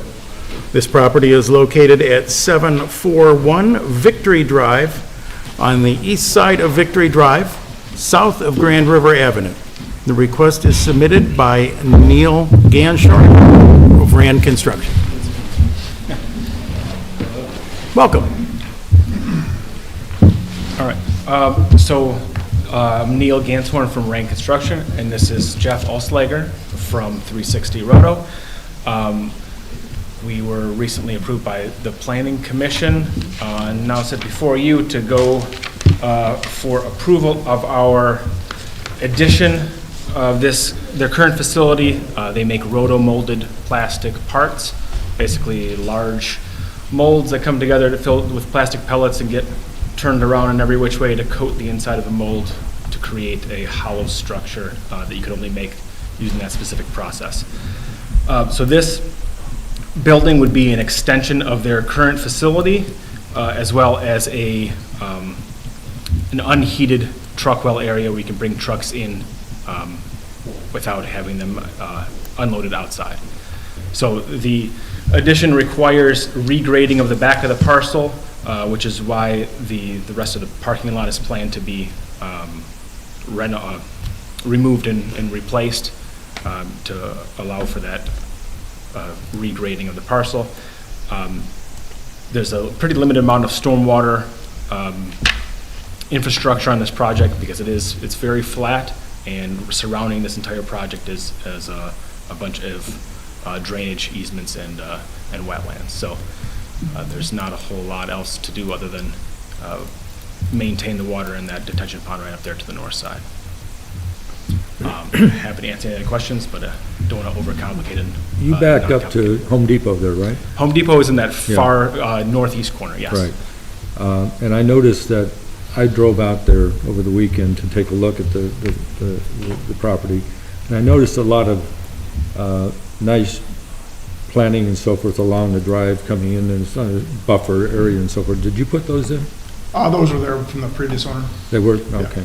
But they did, I thought they did a nice job with that. Yeah. And so the variance that we're looking here is about 4,000 additional square feet than over what the ordinance shows, right? Correct, specifically because it's above the 40,000 square foot limit, Right. yeah. 44,753 to be To be exact. approximate, yes. Yeah, okay. Now, is it my understanding that this will eliminate the outdoor storage? That's correct, Then I'm a fan. Okay, that's the reason for building I'm the a building. fan, yeah. The building is overdue, as you can tell, so. Is this going to add, what's the purpose of the extension? So it's primarily warehousing space. If they do bring any of the equipment that they currently have in their space to that new space, the space that's going to be, that it currently occupies will become warehouse space. So it's basically, it's adding warehouse space. That amount of total square footage would be warehouse space. If there's manufacturing pieces brought into it, the hole that it's left in becomes warehouse area, just the storage space. Well, From it the- doesn't, Oh, go ahead. it doesn't look like there were many requirements or conditions that came out of planning There's not commission, a whole so. lot. Yeah, but from the drawing and the picture that we have online, I think it's gonna make a beautiful addition. Yeah, I have the picture over here. This is pretty much the only part that you'll see Yep. coming around. This is the north side of the site at the very far corner of the parking lot area, looking back behind the gated area. And that's pretty much going to be the exact same building materials all the way back around. So it's going to extend it. The intent is to make it look like one of the same building built at the same time. It's great. I think it looks a lot better. It does, and to eliminate all that outdoor storage will be a definite improvement. To make it look like it was meant to be there, like it all belongs. That's the point. Okay, any further questions from the board? At this point, I would entertain a motion on number 5A, the disposition of the special use application. I would move to approve the special land use application for 15,231 square feet building addition and parking lot improvement to 360 Rhoda located at 741 Victory Drive with the following conditions. All existing outdoor storage will be removed. All conditions of approval related to the site plan shall be complied with. Okay, I have a motion. Support. I have a motion, I have support. Any further discussion? At this time, all those in favor signify by saying aye. Aye. Opposed, the same. Motion carried. Disposition of the special use application is granted. Item number 5B, I would entertain a motion. I'd move to approve the environmental impact assessment dated January 21st, 2025. A second. Okay, I have motion, I have support. Any further discussion? Seeing none, I ask all those in favor to signify by saying aye. Aye. Opposed, the same? Motion carried. Environmental impact assessment approved. Item 5C, I would entertain a motion for. Make a motion to approve the site plan dated February 18th, 2025 for 15,231 square feet building addition and parking lot improvements for 360 Roto located 741 Victory Drive with following conditions. 1, the landscaping plan shall be revised to provide the required buffer plantings on the northeast property line prior to land use permit issuance. Number 2, the existing building mounted lights shall be brought into compliance. I'll support that. Okay, I have a motion, I have support. Any further discussion? Seeing none, I would ask all those in favor to signify by saying aye. Aye. Opposed, the same? Motion carried. Site plan is approved. Good luck. Congratulations, good luck. Thank you very much. Thank you very much. Great to see a Genoa Township business thriving. Good luck, fellas. Thanks. Moving on. Action item number 6 is a request for approval of Resolution Number 1 to proceed with the project and direct preparation of the plans and cost estimates for the Edwin Drive Road Maintenance Special Assessment Project, which would go on the summer 2025 tax bills. Thank you, Mr. Chair. I have prepared one memo this evening that really addresses both items 6 and 7 on your agenda, both resolutions 1 and 2. This is a proposed renewal of a maintenance special assessment district for Edwin Drive. Edwin Drive is a private road just off of Hughes Road, northeast of Lake Chemung. This road was approved for a maintenance special assessment district by the township in 2019, and the owner is seeking the board's renewal of that district for another 5-year term. The process right now involves resolution number 1, which is to support the project moving forward, and then resolution number 2 is to schedule the hearing and direct issuance of notice. And I'm happy to answer any questions. I know the applicant is here this evening. You heard from them at Call to the Public, but I'm sure she would be available to answer any questions if you have them. Well, just for clarification, so the township has done many road improvement special assessment districts. We don't often do maintenance special assessment districts. Because this one has been a huge success, and because I can kind of consider it grandfathered in, I am in favor of renewing it. Maintenance can get a little sticky and ugly in disputes between neighbors, but this district has worked out very well. Okay. I have a question. Will it go to, if this gets moved to the 21st meeting where there's going to be public input, is that where the residents impacted here will tally a vote? Yays versus nays, and the majority will decide? Okay. Yep, nope, so that's actually a good question. So a special assessment district, to initiate initially, we require, it's not a requirement of the law, but we require as policy that more than 50% of the people in the district submit petitions and petition this board to move forward. For a renewal, we generally don't require petitions. So a lot of our weed control projects for our lakes are this way. As you can imagine, it's a monumental effort to go out and get petitions signed. So when a project is moving, has gone smoothly, and we haven't had a lot of issues with it, the board is being asked in this case to volunteer renewing that district. Now what that means is if someone on the street or in the district doesn't want to see the project move forward, their threshold to terminate it is 20%. So in this case, we would only need 3 people on Edwin Drive to submit blocking petitions. So they would have to submit petitions against it. In the event that that happened, there would then need to be more than 50% people overriding those 3 to keep it moving forward. All of this, of course, is voluntary by the township. At any time, the township board can say they're not interested in supporting the project. But with a renewal, we're not forcing the property owner to go out and get new petitions. Okay. But there is an opportunity that could come into play if, in this case, just 20% or 3 people submit blocking petitions. All right, so if those 3 people don't submit blocking petitions, it's approved. Well, we vote to approve it. It's optional for the board to approve it. In any instance, you could have 100% support and still say, we're not interested in spending our funds on this.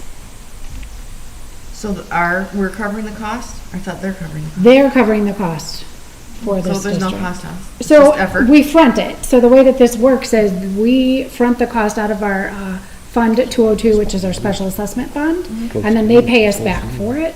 So there is a cost to the township, but it gets repaid by them. There's also 2% interest included in the district so that there's an additional kind of benefit to the taxpayers at large of us loaning out some money to support their project. And we don't contribute anything to private roads. Correct. There's We also can't by law.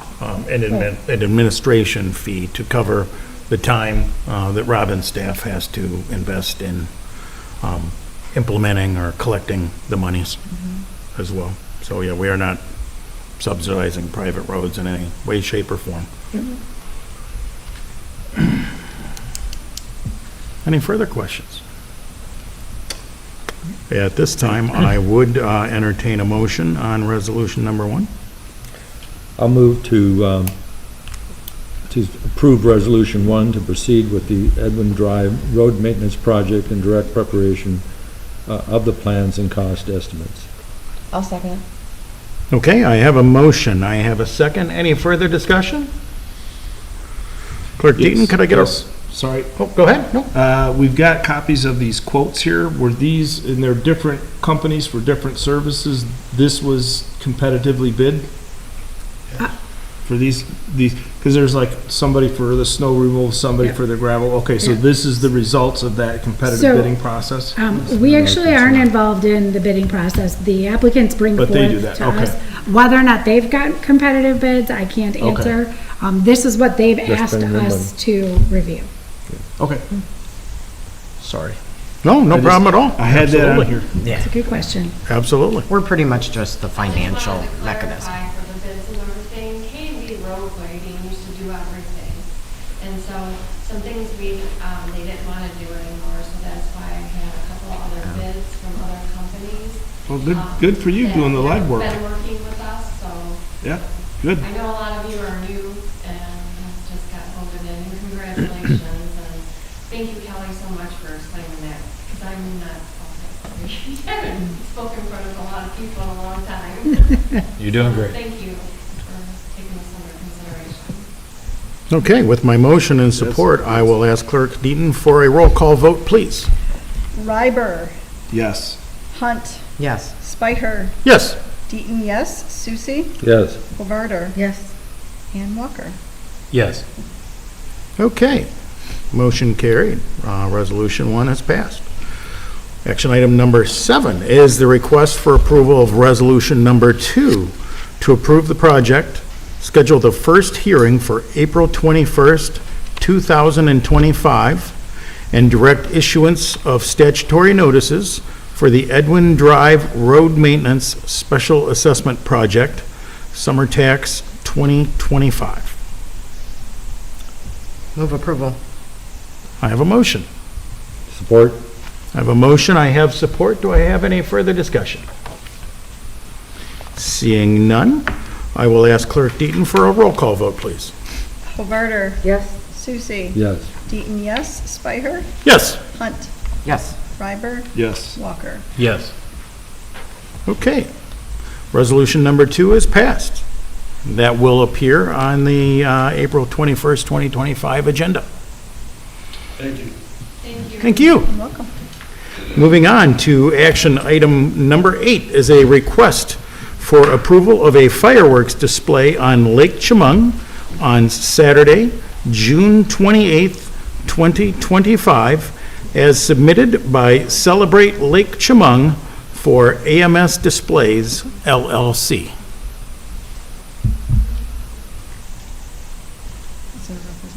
At this point, I would entertain a motion. Well, it looks like they've got all the insurance paperwork. I see the approval from the fire department is in here. It looks like they've done their homework. Was there anything in here regarding, I thought I read something in the packet regarding the technicians, for lack of a better term, they're all licensed to do this? Yeah, they hire out a company to put on the fireworks display, and the fire authority has to be there. I saw they're gonna do a pre-inspection and everything else the same. Yeah. Okay, Yeah. I just wanted to make sure that the people actually, they're Know what they're licensed, doing? they know what they're doing, right? Yep, it's a company that is actually putting on the display. Okay. Okay.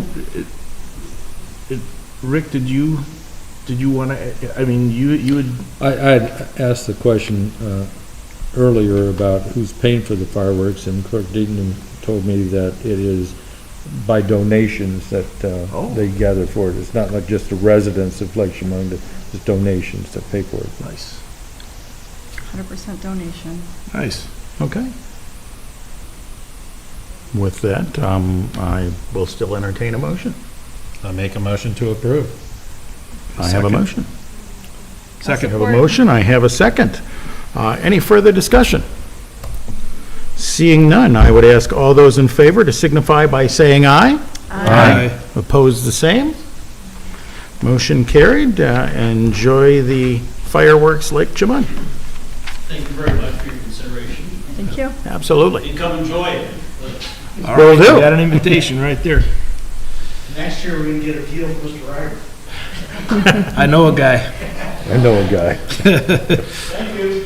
Action item number 9 is the consideration of a request to approve Emergency Management Resolution 250407 to acknowledge and adopt the Livingston County Hazard Mitigation Plan and to approve the Support Emergency Operation Plan, General Emergency Management Guidelines, and Emergency Management Response Procedures, and Emergency Action Guidelines. So this is something we do every 5 years, so.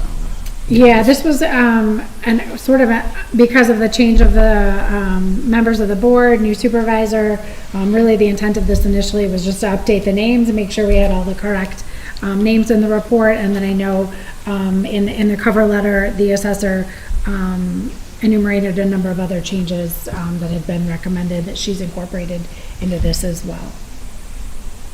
And this is pretty much boilerplate across the county, so all the townships and cities do it. That's correct. Yep, Do we partner we- with Livingston County, as does all the other communities Yeah. in, Livingston County on this.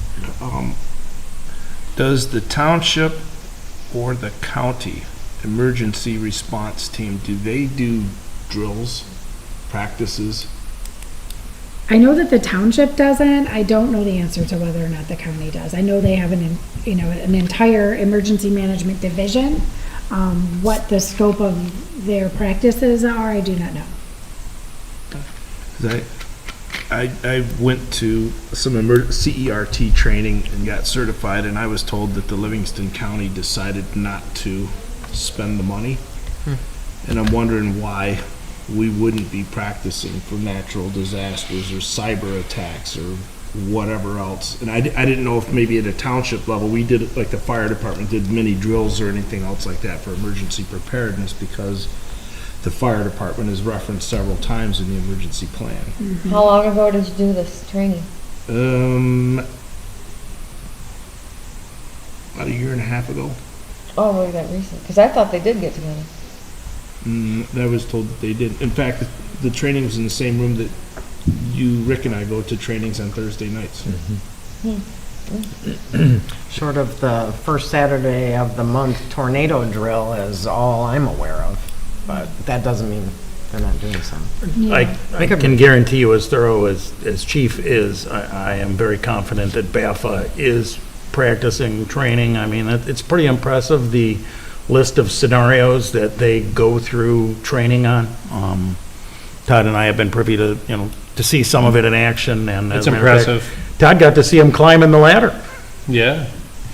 So, I know years ago, we did the Alice training, so some of our staff took part in kind of the active shooter Alice training. Wasn't a routine thing, but it was something we offered that many took advantage of. And then as part of our wellness program, we also did like a CPR training with our staff. And the defibrillator that we have here in And the the building. defibrillator, yeah. So we have done some of those events, but I wouldn't say that we have a program. Okay, thanks. okay, with that, I will entertain a motion on action item number 9. I'll move approval of resolution number 250407.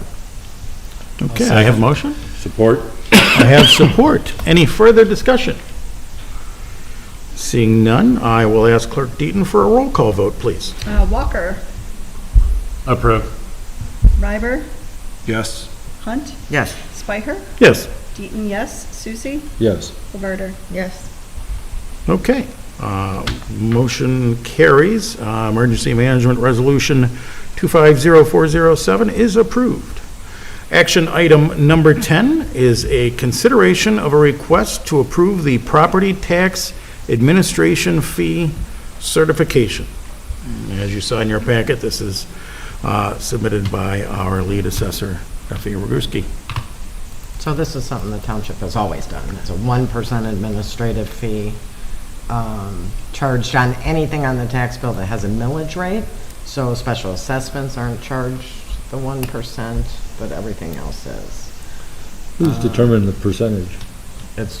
I think that's set by law. That's set by law, okay. Okay. Okay. At this point, I will entertain a motion on item number 10. A motion to approve the assessment. The property tax administration fee certification. That's it. Okay. I'll second that. Excellent. Okay, I have a motion. Do I have a second, or was that Bill again? I'm sorry. That was me. That was Okay, Walter. I couldn't quite hear you over there. Yeah. So I have a motion, I have a second. Any further discussion? All those in favor signify by saying aye. Aye. Opposed, the same. Motion carried. Moving on, any board comments? Not to drag the meeting on. Yeah, we had plenty of time. I will just, go ahead. Yeah, the only thing I want to mention is that a few of us had the opportunity to go to the MTA convention in Grand Rapids last week, and that was, I'll speak for my experience, and Candy and Todd can speak to theirs, but my experience was it was very, very helpful and very informative, and was able to bring back quite a bit of information and so forth that I shared with Kelly today for about 2 hours. I thought it was very worthwhile and gained a lot of knowledge from it. It's good. Excellent. We thank Trustee Walker and Susie and Trustee Hovarder for going to that and attending that for us to get that information. Would you do it again? I would. Absolutely. Yeah. Good. Excellent. I just wanted to add a little bit. I know some residents were concerned and, just wanted kind of a blanket no on the development. And I just want to say this is a fabulous opportunity to stress how important it is that you participate in the redoing of the master plan. That is where you will express those sentiments. While the master plan isn't law, if you're going to go against it, you best have some really, really, really solid reasons for going against it. And I don't like it, unfortunately, isn't one of those. However, if you put in the master plan that you don't like it and it's not allowed, then you have a little more room for argument. So I just want to use this as an opportunity to invite everybody far and wide to come participate as we start the master plan workshops. We have some very lofty goals of how much participation we want in that, and I'm confident that we will be able to meet those goals. What is that going to be? So our first one is coming up. It will be publicized once it's formalized. We're we're trying to get feedback as to who can attend and who cannot. But it will be kicked off by a joint meeting of the ZBA, the Planning Commission, and our board. And that'll it's a kind of be the process. kickoff. You can be notified through the My Genoa app. There you Absolutely. go. Oh, I have been Yeah. getting pinged on that lately. I just wondered, because we started talking about that quite a while ago.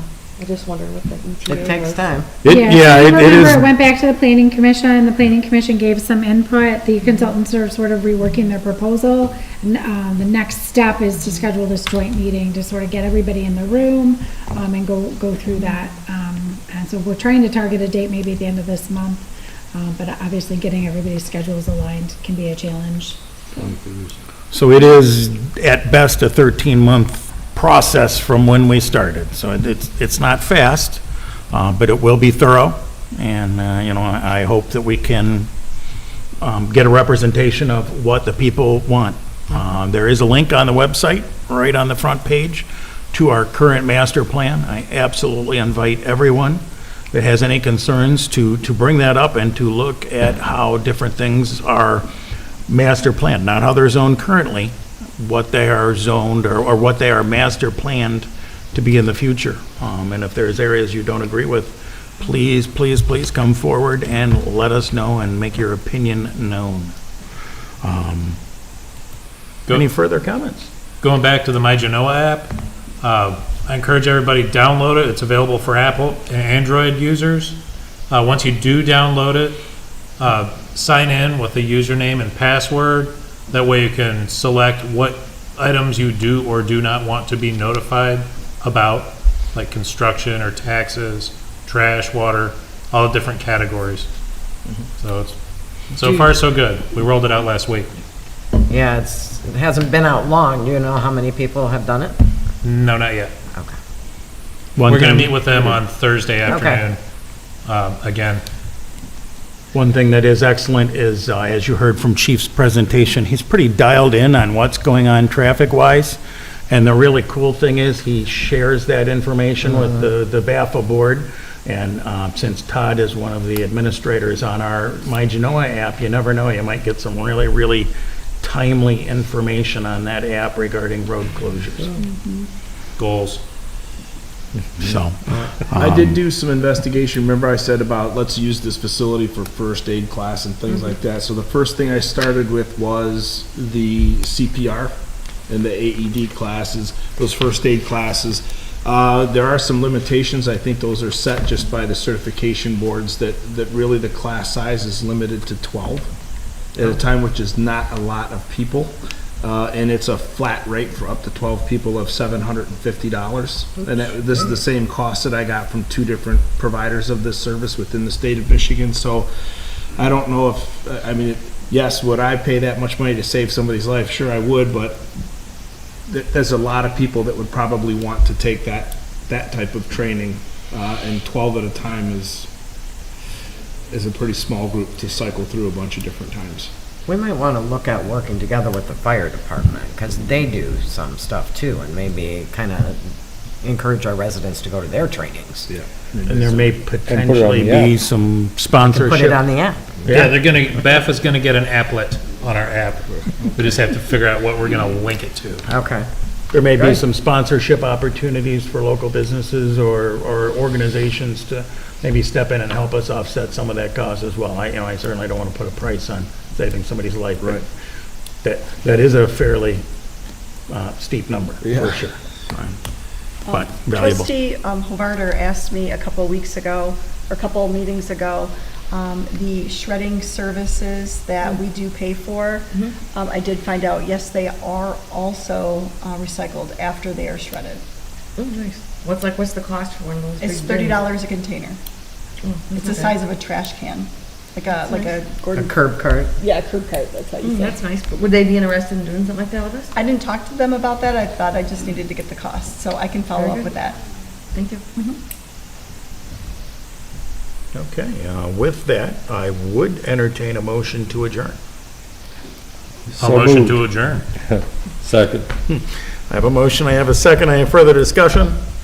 All those in favor signify by saying aye. Aye. Motion adjourned.